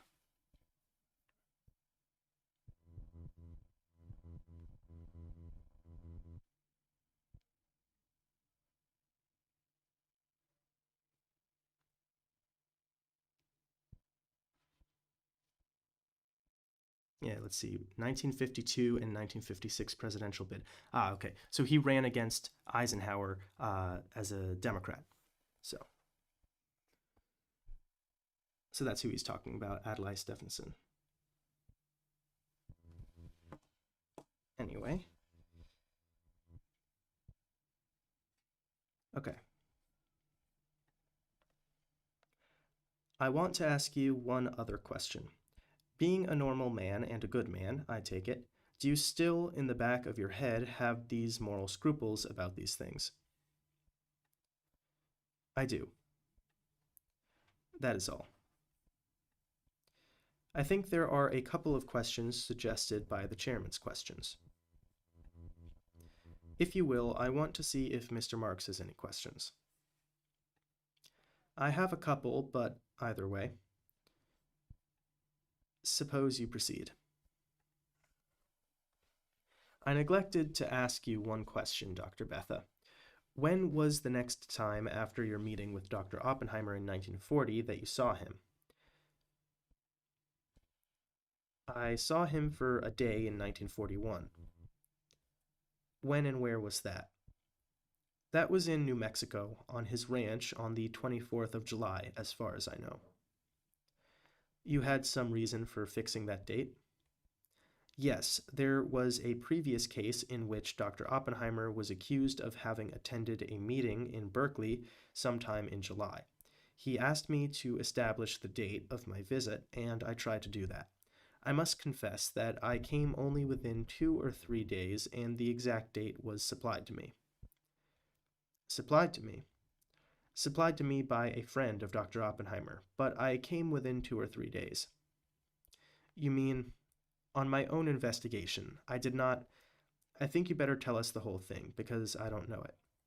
Well, I was asked to find out when I had visited Dr. Oppenheimer so that I could, if necessary, testify to that.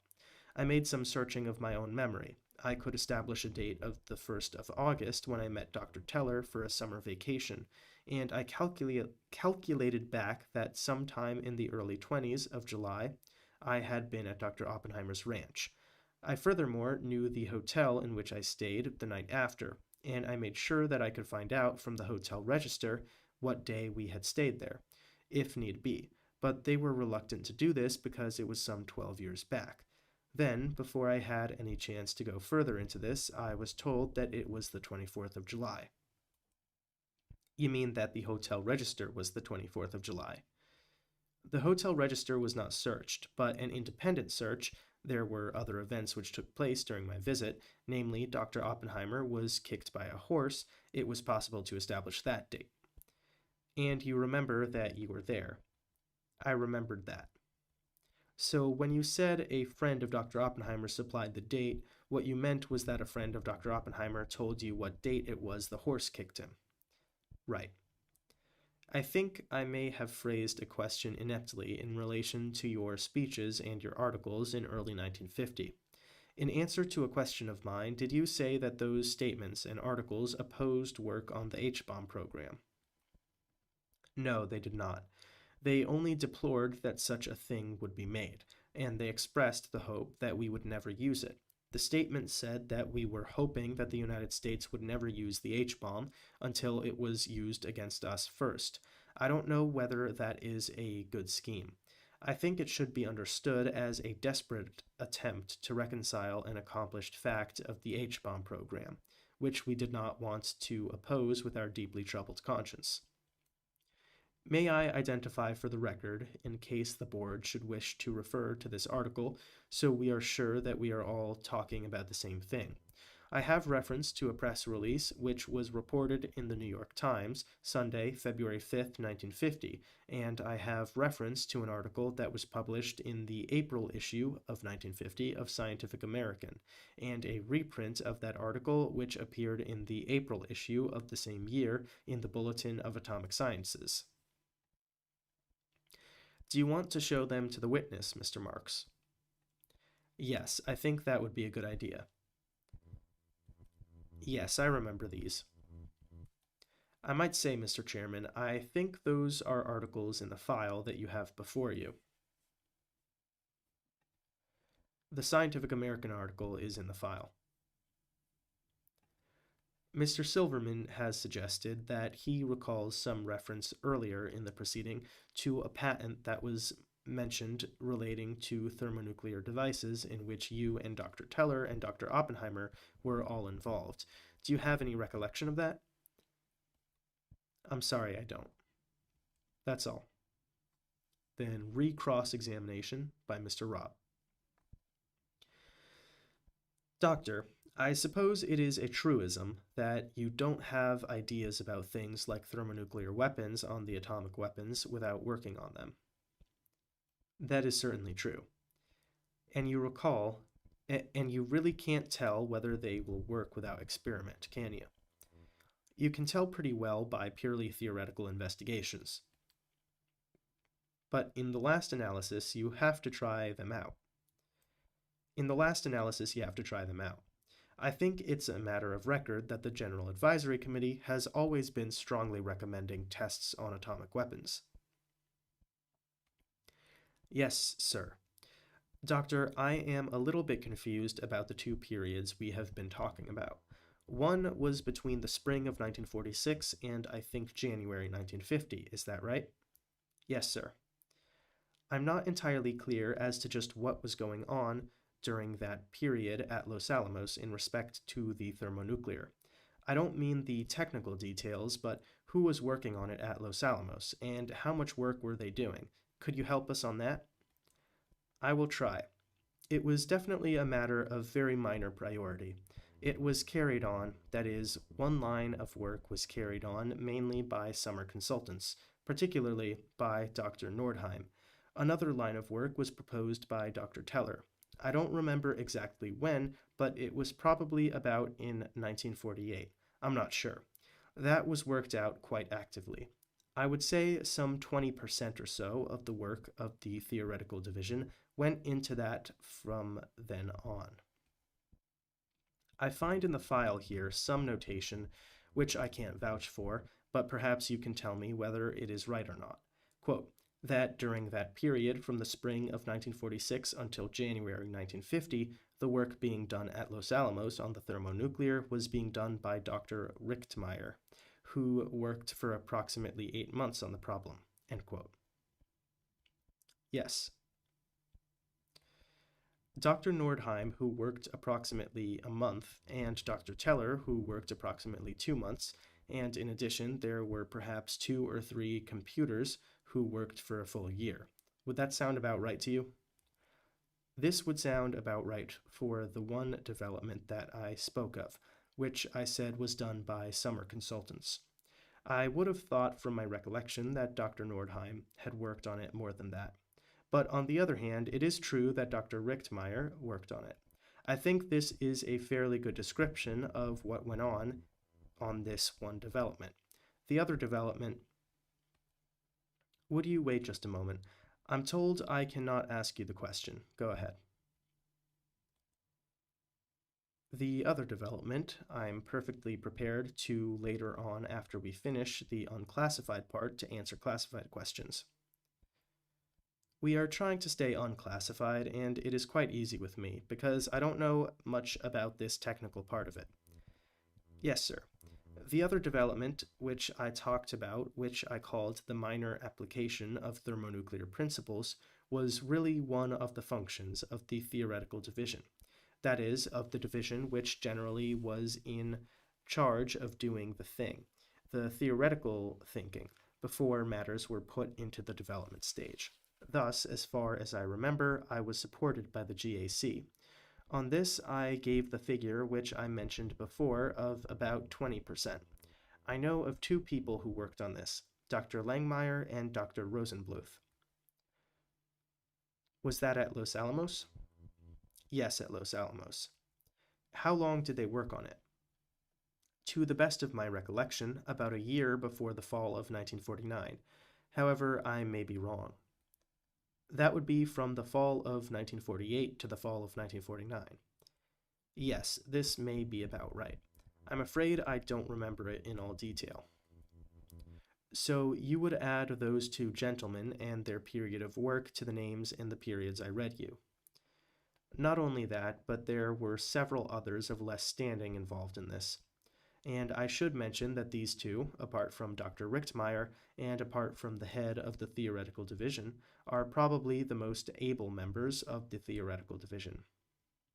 One further matter. Do you remember, perhaps in May 1952, preparing a history of thermonuclear development? I certainly do.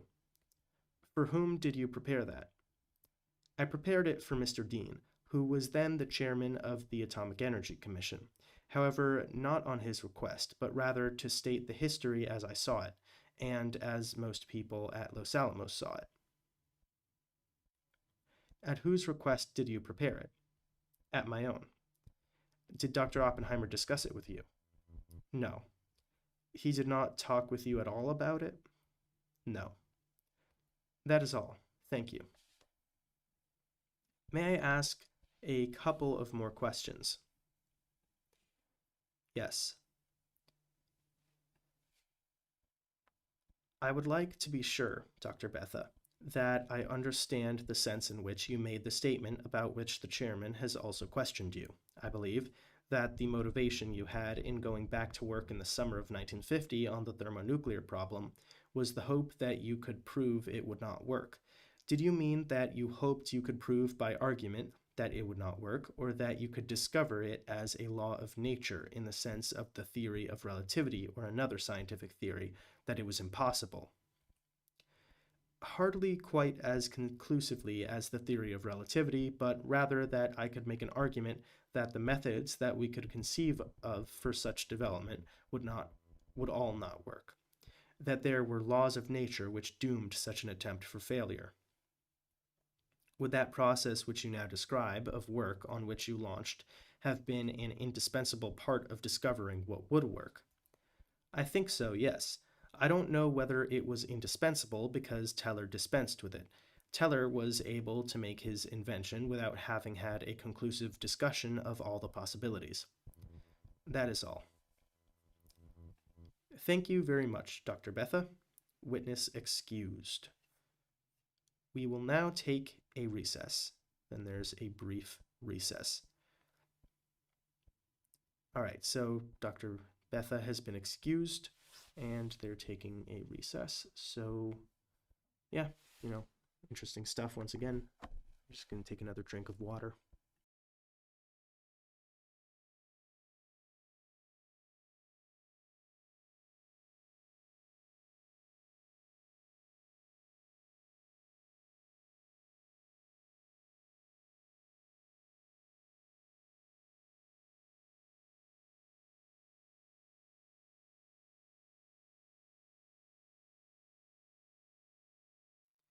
Okay, continuing. So, they are now returning from recess.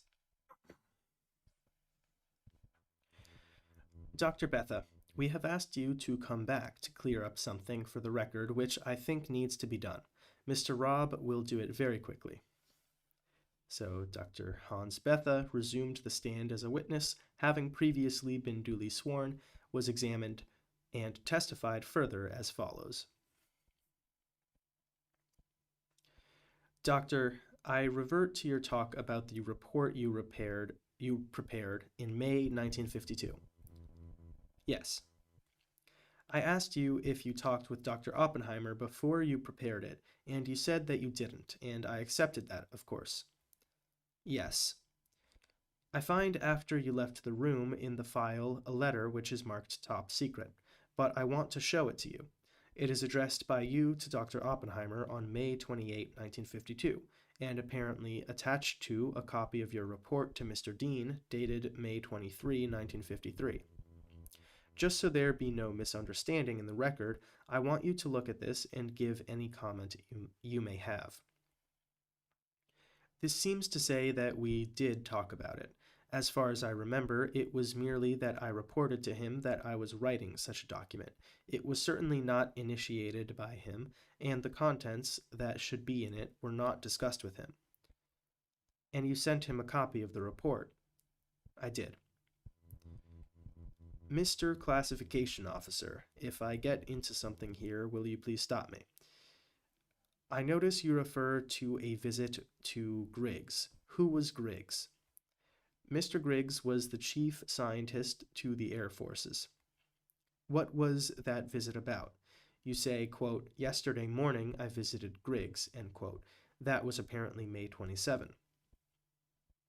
At the time, there was much discussion of the past record of Los Alamos, and much discussion of the question whether a second laboratory for weapons work should be opened.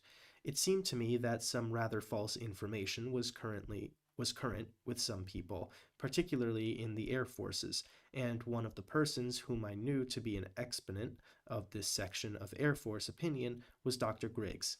Therefore, I went to see him to clear up the past Los Alamos record, and also to discuss generally the function of thermonuclear weapons in warfare. What was his view on the second laboratory? He was very much for it. You were against it? Yes. You say in your letter to Dr. Oppenheimer, quote, as you know, I visited Griggs yesterday morning, end quote. Had you talked to Dr. Oppenheimer about visiting Griggs before you went to see him? I obviously had. Do you remember what your conversation with Dr. Oppenheimer was? I'm afraid I don't, but it probably ran somewhat similar to what I just told you, that I wanted to clear up these matters. By the way, Dr. Oppenheimer opposed the second laboratory much less than I did, if at all. I will show you the letter so you will get the context, and maybe I can phrase a question that won't be overruled by our friend the security officer. Doctor, I notice you speak of the atmosphere calming down considerably in this matter. What were you talking about there? I will try to remember. I'm not sure I can. If you don't, just tell us you don't, and that is the end of it. I may have referred to the general controversy of whether atomic weapons work was being pursued. No, I mean thermonuclear work. I was being pursued sufficiently effectively at Los Alamos. This was our main concern at the time. It was believed by Dr. Oppenheimer and myself, and by the members of the AEC, that Los Alamos was doing a very good job on thermonuclear weapons at that time, and this was borne out by the success of the test in November of 1952. Dr. Teller, I think, was conducting a campaign to establish the contrary. I believe this was the matter I'm talking about. I notice in here again referring to your visit to Griggs, which you say took from 10 a.m. to 12:30. You said you were surprised because your conversation with... Oh, wait. Sorry, not Mr. Gray, Robb. I notice here again referring to your visit to Griggs, which you say took from 10 a.m. to 12:30. You said you were surprised because your conversation with him was quite pleasant. Right. What did that refer to, Doctor? Dr. Griggs had been very much of an exponent of the view that Los Alamos was not doing its job right, and very much an exponent of the view that thermonuclear weapons, and only the biggest thermonuclear weapons, should be the main part of the weapons arsenal of the United States.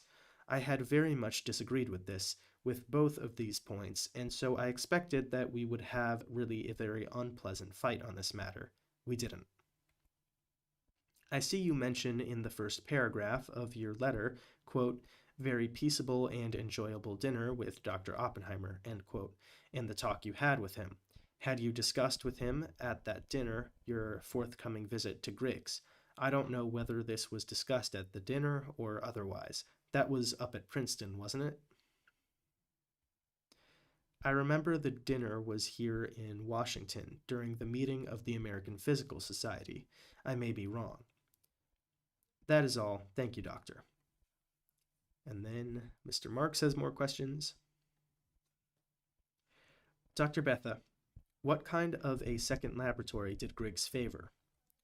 Well, he favored a second laboratory to work on weapons, and such a laboratory was then established at Livermore very shortly after all these conversations took place, namely in July of 1952. This laboratory has been getting all the credit for thermonuclear development, which is unjustified. What do you mean by that? I mean by that the majority of the weapons which have been developed and which are being tested now in the Pacific, and the most powerful of them, were developed exclusively by the Los Alamos Laboratory. Dr. Bethe, you said, as I understood your remarks, that you disagreed with Griggs about the desirability of relying exclusively on thermonuclear weapons. I did not say exclusively, predominantly. Was this because of moral considerations? Yes, it was my belief that if and when war ever comes, that it is most important not to over-destroy the enemy country, but to fit the weapon in each case to the target, and to attempt the best accuracy that one can on bombing so as to make a minimum of destruction compatible with gaining the objective. It was on this that we disagreed. I'm afraid I don't understand you. Did you mean atomic weapons could do the job? Yes, sir. Supposing you have, for instance, a city which contains 2 industrial plants which you want to bomb, each of which could be knocked out by a 100 kiloton atomic weapon correctly placed. You could also use a 5 million thermonuclear weapon to hit them both, which would reduce the problem for the air forces because they would have to fly only 1 plane instead of 2. It seemed to me that both from moral considerations and for the consideration of the state of the enemy country after the war, which we traditionally take care of in some way, it was important to choose the former alternative and not the latter. That is all. Thank you very much, Dr. Bethe. Witness excused.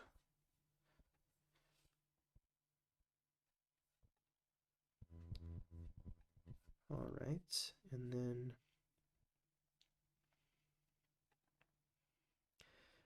Mr. Chairman, I will ask Dr. Fisk to come in.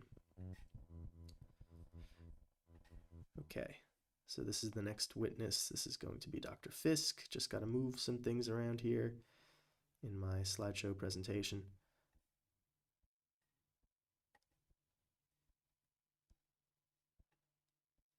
Let's see. I'm looking for Fisk here. He might be up here. There we go. Okay.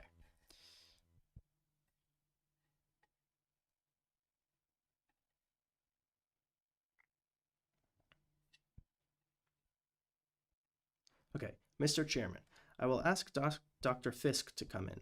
In the division of labor, I will ask my partner, Mr. Silverman, to put the questions to him. Okay, so we have Silverman is coming up here to ask the questions. Okay, so now Fisk enters the room and takes the witness stand.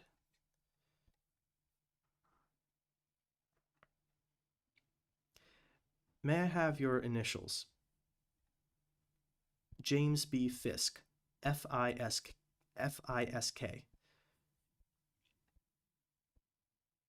Do you wish to testify under oath? Yes. Would you then please stand and raise your right hand? James B. Fisk, do you swear that the testimony you are to give the board shall be the truth, the whole truth, and nothing but the truth, so help you God? I do. Will you sit down, please, sir? I must remind you of the existence of the perjury statutes, Okay, we can skip this. This is the same spiel he gives every time. Fisk is familiar with the perjury statutes. Second, I should ask, don't talk about classified stuff. And, okay. And yes, the proceedings are confidential between Oppenheimer and the commission. Okay, we understand. Okay. Mr. Silverman, would you proceed? Whereupon Dr. James B. Fisk was called as a witness and, having been duly sworn, was examined and testified as follows. What is your present position in private employment? I am Vice President in charge of research at the Bell Telephone Laboratories. What is your present position with the Atomic Energy Commission? Member of the General Advisory Committee. How long have you been a member of the General Advisory Committee? I was appointed in the fall of 1952. Will you tell us what previous positions you have held with the Atomic Energy Commission?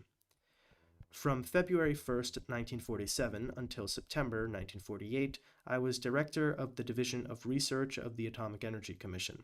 Subsequent to that, I was for a year or perhaps a little longer a consultant to the General Manager. When did you first meet Dr. Oppenheimer?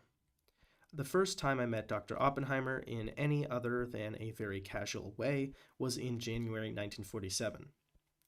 That was just before you assumed your position as Director of the Research Division? Yes. After that, did you work with Dr. Oppenheimer with any degree of closeness? During the time I was Director of the Division of Research, I saw Dr. Oppenheimer on many occasions, usually in connection with the work of the Commission. At that time, he was Chairman of the GAC? At that time, he was Chairman, yes. Did you also serve on committees with Dr. Oppenheimer?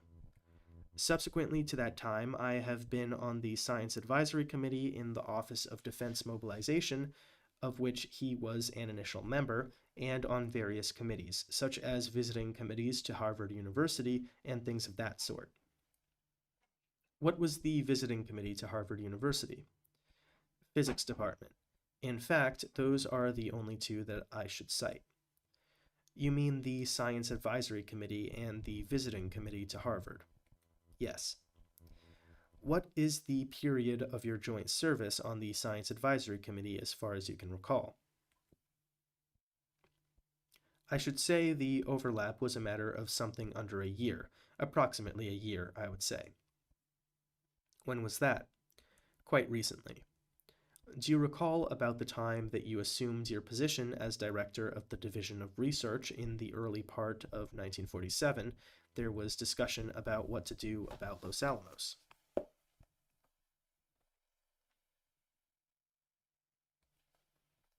This was, I believe, the most important problem that I came in contact with at that time in the Commission, the health and vigor of Los Alamos. Would you tell us something about what the problem was and what was done about it, with particular reference to what you know about what Dr. Oppenheimer did? I can say a few rather general things here which I think may be of significance. The Commission had just, of course, come into existence. Los Alamos, at that stage, with all of the rehabilitation of science and scientists following the war, many people going back to their normal pursuits and normal homes, Los Alamos was in a state where there was a real question as to whether or not it could survive. There was a great deal of attention paid to its growth, regaining of strength, not only on the part of the Commission itself and the staff, but on the part of the General Advisory Committee. This was a very principal question. Many of us spent many days in Los Alamos with people attempting to keep the staff together, formulating its program, and doing the things that would give it real life and vigor. In all of these activities, the General Advisory Committee was extremely helpful. Dr. Oppenheimer in particular was extremely helpful and thoughtful about the circumstances which could bring the laboratory back to life. It seems to me, if I may add this, that the health and vigor of Los Alamos today is a very direct result of the activities of those times. I believe it is the strongest laboratory the country has. Did Dr. Oppenheimer play any part in connection with the research work that was done by the AEC? The principal activity for which I had a direct responsibility in the commission, although all of us were doing a great variety of things in those days, was the research program. This was something that was inherited in part from the Manhattan District, but it was something in another sense that had to be started in some parts anew. There were new national laboratories being formed, such as Brookhaven, such as the new Argonne Laboratory, and the whole problem here was to generate a research program that would keep American science, and particularly the science that was relevant to the Commission's activities, strong and vigorous. There were many problems that came up day by day, and in many, many cases, as director of the research division, I turned to the General Advisory Committee for assistance, and always got very good advice and very strong support for those things that made sense in my judgment.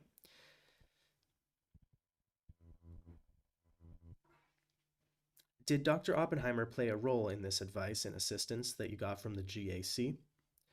A very prominent role, both in terms of the formal activities of the GAC itself and in terms of many informal contacts where I felt free to call upon him and where I saw him in the Washington offices. The examples that one could cite are almost too numerous to detail, but all of this added to a feeling for strengthening science in the United States and science in its relevance to the Commission's overall program. Have you formed an opinion as a result of your contact with Dr. Oppenheimer and your knowledge of Dr. Oppenheimer with respect to his integrity, his loyalty, and any other factors that might bear on his being a security risk? Yes, I have. I have a very high opinion of all of these factors, and I would go on to say that I know of no more devoted citizen in this country. I have no further questions. Cross-examination. Doctor, is the Bell Laboratory the one that Dr. Kelly is the head of? He is the president, yes. Is he the Dr. Kelly that appeared here the other day? Yes, he is my senior. Thank you. That is all I care to ask. Thank you very much, Dr. Fisk. We very much appreciate your coming. Witness excused. That was fast.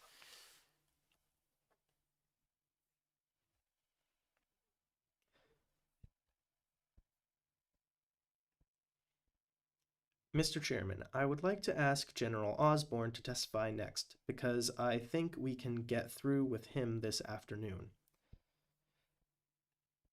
All right. Okay, so now General Osborn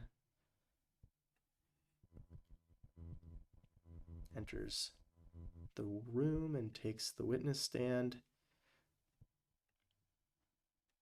There we go. So let me swap out Fisk for Frederick, General Frederick Osborn.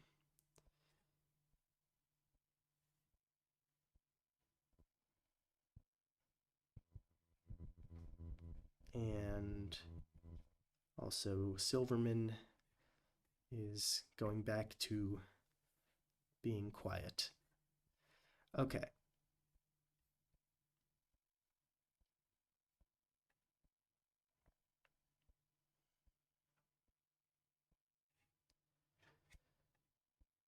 All right. May I ask for your initials? Frederick H. Osborn. I usually don't use the initial. Frederick Osborn. Do you wish to testify under oath? Yes, I do, sir.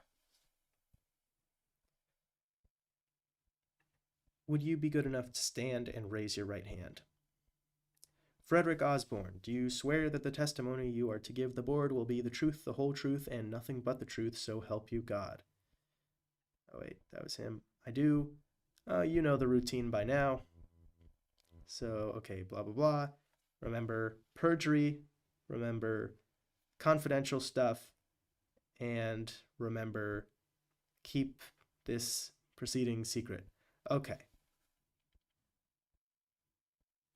So, direct examination. General Osborn, I just want to ask you a few questions about your wartime experience and service. You were a member and chairman of the President's Advisory Committee on Selective Service in 1940, were you not? Yes. And chairman of the Joint Army and Navy Committee on Welfare and Recreation beginning in March 1941. I was appointed by Mr. Stimson to that post. Then you were promoted by General Marshall to Brigadier General. I was commissioned by General Marshall. As Brigadier General, and later you were promoted to Major General in 1943. That's right. You were director of the Information and Educational Division of the USA, the U.S. Army. Yes. And resigned from the Army in 1945. That's right. And then you were appointed Deputy Representative of the United States on the United Nations Atomic Energy Commission, 1947 to 50. That's right. And it was in that connection that you had a close acquaintance and working relationship with Dr. Oppenheimer. That's right. I want to just ask you a few questions about that experience of yours, and I would like to ask you rapidly a few questions that will bring us to the historical point about which you are to testify. The Baruch Plan has been presented to the United Nations. The Baruch Plan had been presented to the United Nations Atomic Energy Commission in the fall of 1946, is that right? That's right. The plan was approved in December 1946 by everyone but the Russians and their satellites. There may have been some small nations in abstention, I forget, but it was approved in effect by all the nations except the Russians and their satellites. And after that, the commission adjourned. That's right. And Mr. Baruch shortly afterwards resigned his position as the United States representative on the commission. Yes. And then, during the winter, the resignation was not filled. For the first 2 months, it was not filled. And you were asked by General Marshall to take on the job of Deputy United States Representative on the commission succeeding Mr. Baruch. That's right. That was in February 1947. He told me he had a job for me, and would I take a job, was I free to take a job on February 22nd, and I said I always would take a job, whatever he asked me to do. Then he sent for me to come to Washington on the 28th of February and told me what the job was. I was sworn in on Friday. March 7th? Yes, March 7th, Friday, a week later, all Fridays. And at about that time, on that day or shortly thereafter, did Dr. Oppenheimer get in touch with you at Acting Secretary Atchison's request? I had come down on Friday, March 7. I remember these dates because Washington's birthday was when we gave an honorary degree to General Marshall at Princeton, which was the 22nd. I came down the following Friday. I came down to be sworn in on Friday, March 7th. While I was in Dean Atchison's office, or waiting outside, I was back and forth from Dean Atchison's office. He was then assistant or something or other, Secretary of State to General Marshall, tiding over. Dr. Oppenheimer called me from San Francisco. I had not known Dr. Oppenheimer before. I had simply known his name and knew who he was. He said that he wanted to see me. Shall I go on? Yes. I said, quote, I'm new to this job. I know nothing about it. Would it be better if we waited a couple of weeks until I was acquainted with the job? End quote. He said, quote, no, I want to see you right now. Will you be in Washington or New York tomorrow? End quote. I said, quote, yes, of course. I will see you if you want to come on, but it is a long trip to take, end quote. He said, quote, I would like to see you, end quote. We made a date to meet at the offices of the Atomic Energy Commission in New York the next day, Saturday. I went back to New York. Dr. Oppenheimer flew in from the coast and arrived early Saturday morning and met me at 11:30. I had a car and drove him to my country place up at Garrison across from West Point because I was spending the weekend there. He spent Saturday and Sunday with me. We drove back at 3 o'clock on Sunday because I was going to meet with Mr. Baruch. Did he get in touch with you at Atchison's request? No, he knew from Atchison I had been appointed. It was on his initiative. I'm pretty clear that he wanted to see me. What he wanted to see me about is this. The general tenor I remember quite clearly. I don't remember the exact words. I remember the general tenor clearly because it was very interesting. What was the key question facing the United States representative at that time? In fact, what was the key question facing the Commission? I know now what the question was. I'm not sure that I knew then because I was just getting started. The key question was whether the negotiations should be continued. With the Russians? With the Russians in the United Nations. The Russians having turned down the Baruch Plan. They had not vetoed it, they had abstained, but not agreed to it. The Baruch Plan was very general in its statement. It was not a detailed plan. They had turned down the general principles of the plan. The question was, should the United States agree to continue the negotiations in the United Nations? Dr. Oppenheimer came on to tell me that there were two very serious dangers in continuing negotiations. The general background was that he was now certain, after watching the Russians for 3 or 4 months, that the Russians had no intention of accepting any plan for the control of atomic energy, international control of atomic energy, which would mean lifting the Iron Curtain. He had come to the conclusion that their behavior showed that they were not going to lift the Iron Curtain, and that this would be the end of the regime. Yet he felt certain that if the Iron Curtain was not lifted, that any plan of international control would be exceedingly dangerous to the United States. What he was afraid of was that if we continued these negotiations, we would make some compromises which, without our fully realizing it, would put us in the position of having accepted an agreement for the control of atomic energy, possibly with prohibition of bombs, without in reality the Russians having lifted the Iron Curtain.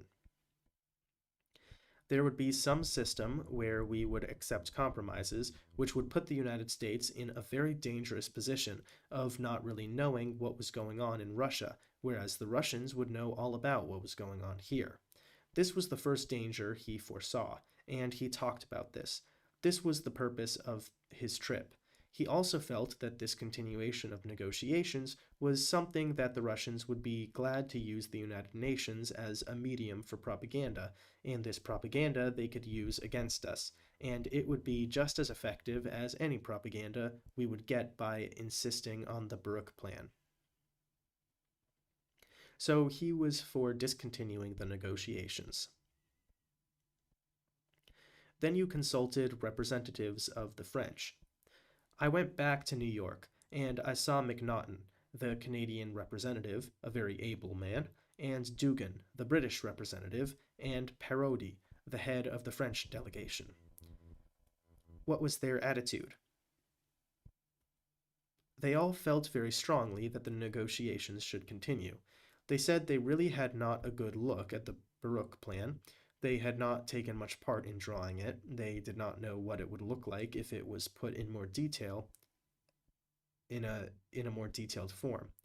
They said they would be in an impossible position in their own countries if they agreed to calling off the negotiations.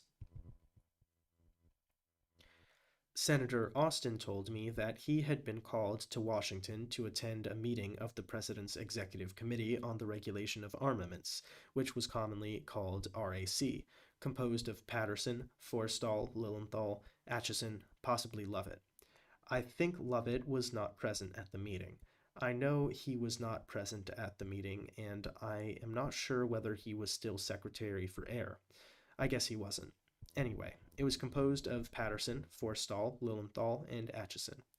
I asked Austin if I could go to this meeting with him in Washington. He said yes, he would take me along. Austin felt very strongly that we should continue negotiations. He came to this meeting and he said that we should continue negotiations, that he felt we would be able to reach agreement with the Russians, that they were very friendly. He called Gromyko by his first name, and he thought we would get somewhere and we could make some compromises which would enable us to reach agreement on control. Forstall said, quote, "This is a lot of bunk," end quote, and so did Patterson. How about Atchison? Atchison didn't take any part. This is a lot of what? A lot of bunk. Forstall was perfectly outspoken, and so for that matter was Patterson, about the Russians being friendly and compromising. He said we should not go on with the negotiations. I asked if I might speak. I said I agreed with Austin that we should continue the negotiations for quite different reasons. I felt that the Russians had no intention seriously, and they would not agree to any form of control that we could accept, but that I had talked to England and France and Canada, and these men were very insistent that we continue negotiations. I thought if we were properly on our guard, we need not make any bad mistakes or endanger the situation, and it would be very injurious to our international position to take a lone position, refusing to negotiate. Forrestal said, "That makes sense to me. What do you think, Bob?" Patterson said, quote, "I think we should go ahead if this is the reason and if we do it without eyes open." End quote. Atchison said he was opposed to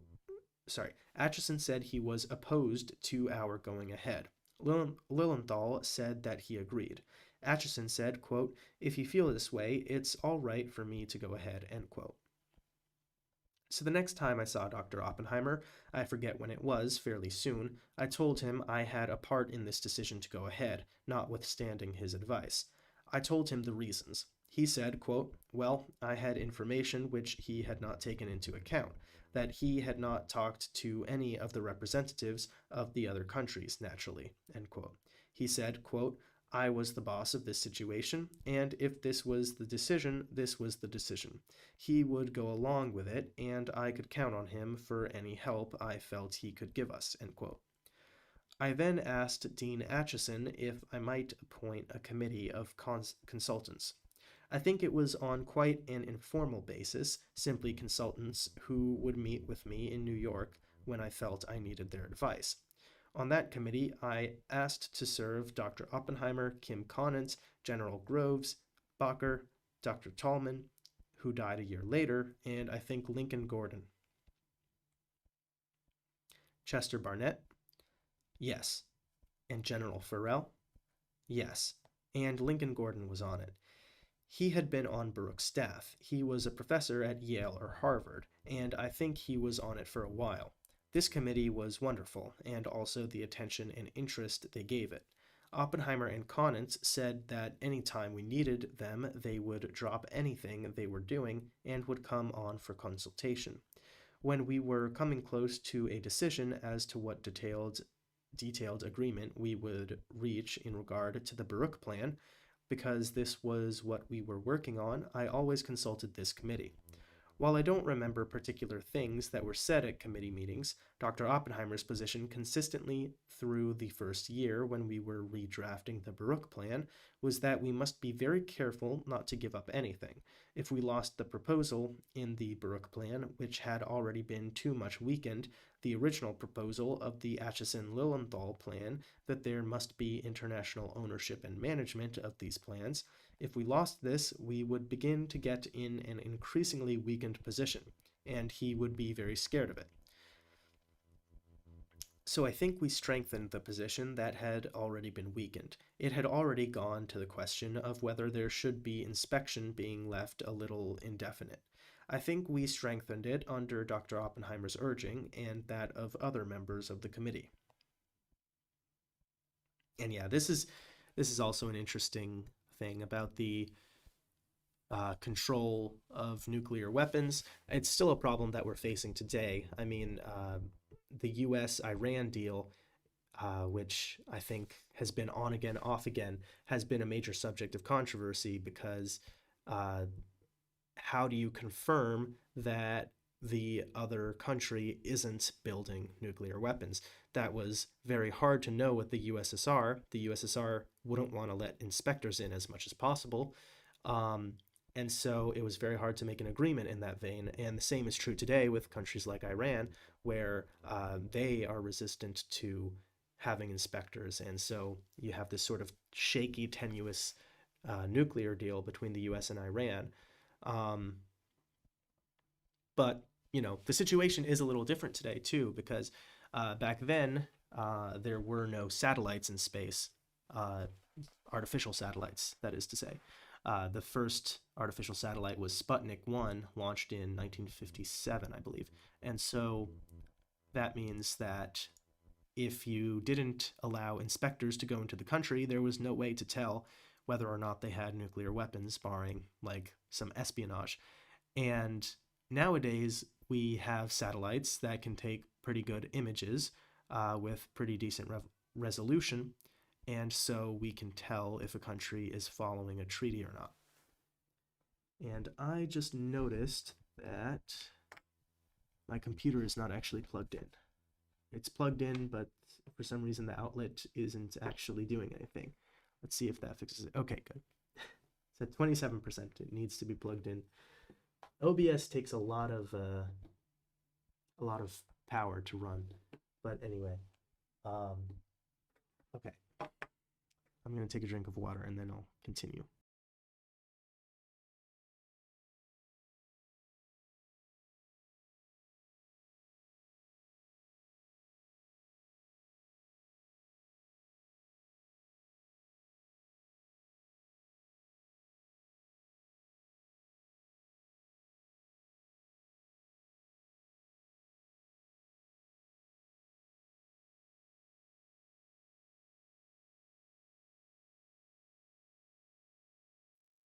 All right, let's continue.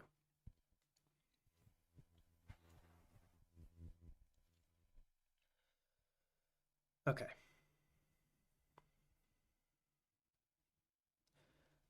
By the summer of 1949, or in the summer of 1949, did Dr. Oppenheimer make any comments in your consultants committee, which you have just been describing, about the state of affairs in relation to the Baruch Plan and the Russians?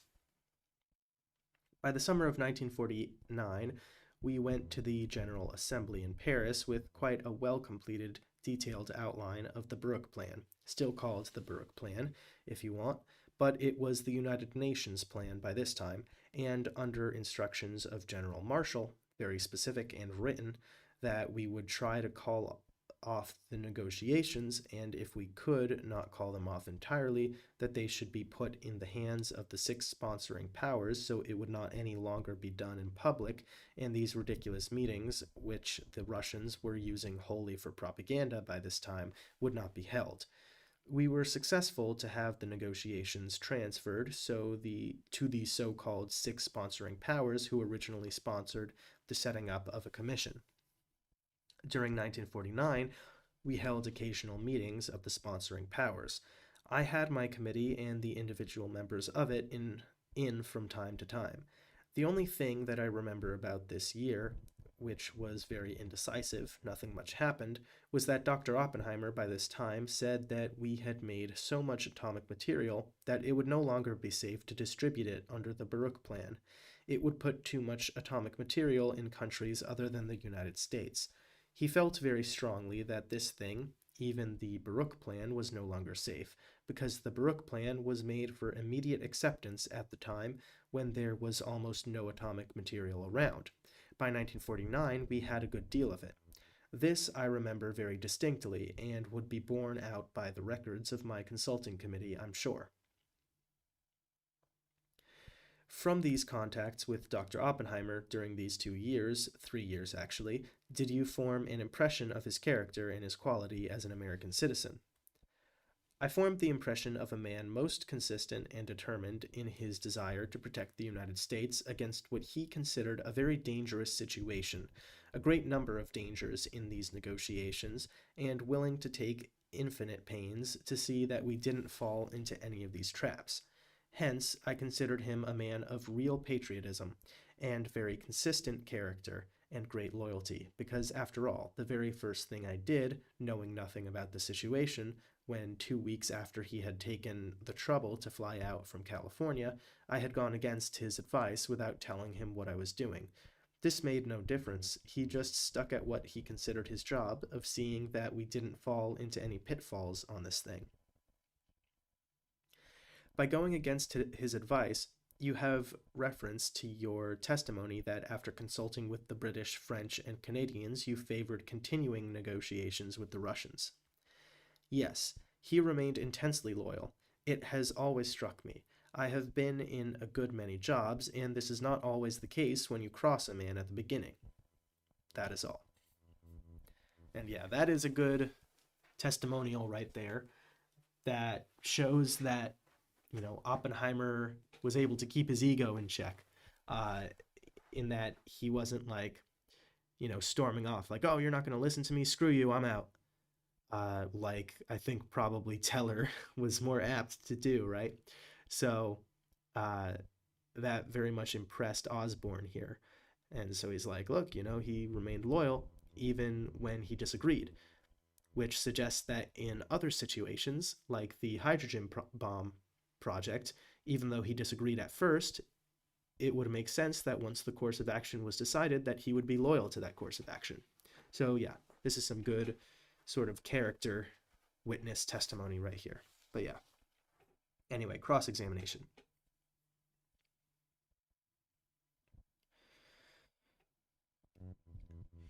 General, that was before the Russians exploded their A-bomb, was it?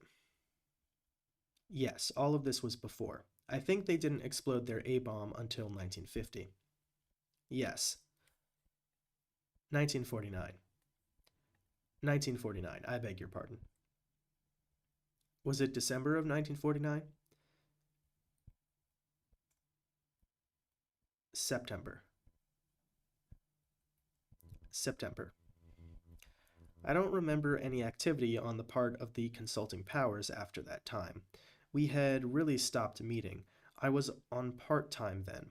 I resigned in December, or the 1st of January, effective January 31st, 1950. Now, redirect examination. When you said in the summer of 1949, Dr. Oppenheimer reported to your group that he felt that the stocks of atomic materials had grown so much that it would be dangerous to have a distribution under the Baruch plan. That was before the Russian explosion. I think this must have been in the spring of 1949. Well, before. I am sure it was before September. It must have been in the spring because that is when we were still having consultations with the so-called sponsoring powers, and this was the information I wanted to get. Should we go on, or should we pull out? Do you remember a talk which Dr. Oppenheimer gave to the United Nations Committee in 1947? You don't have any recollection of that? I remember his appearing. I'm trying to think when it was. I remember that we had asked him one of the things that McNaughton of Canada wanted to do was to get Dr. Oppenheimer to appear, but I forget just what period it was in our negotiations. I think we had several scientists speak to the commission to inform them about the situation. I don't remember what he said. I'm sorry. Dr. Evans, do you have any questions? No. Thank you very much, General Osborn. We appreciate your presence. Thank you, sir. Witness excused.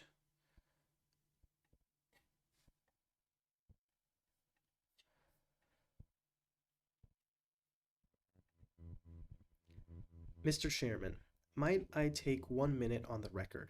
I would like to renew my request that copies of the transcript be given to us daily. I made arrangements with the reporter for 2 copies from now on. That is correct.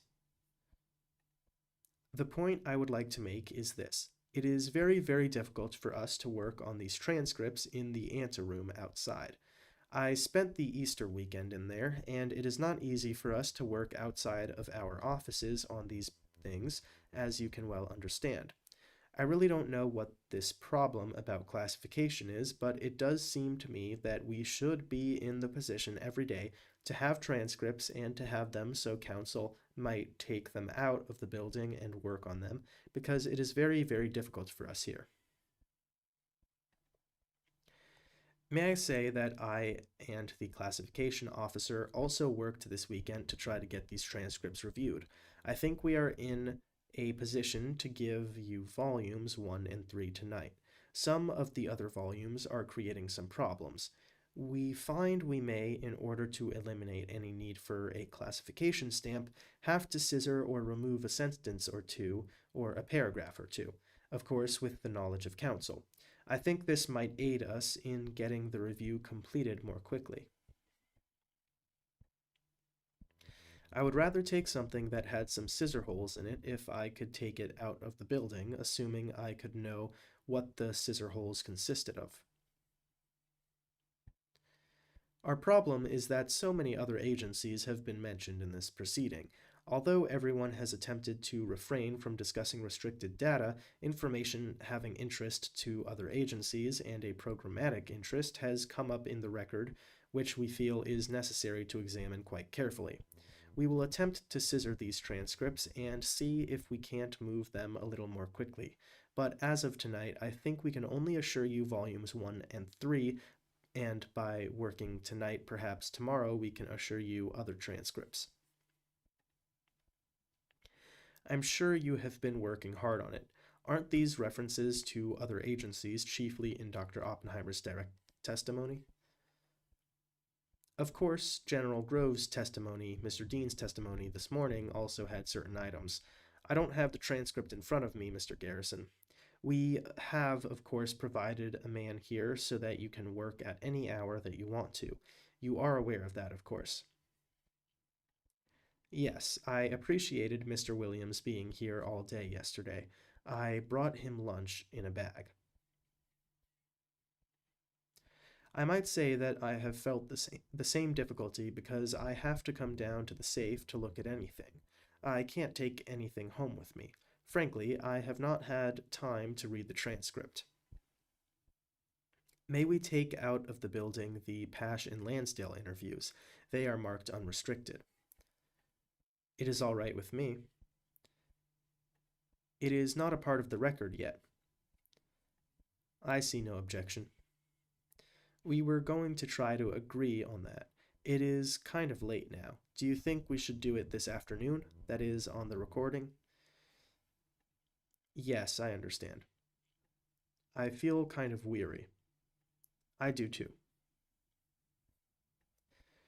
May I say one other thing about the transcript? We will place on top of the transcript a list of obvious errors.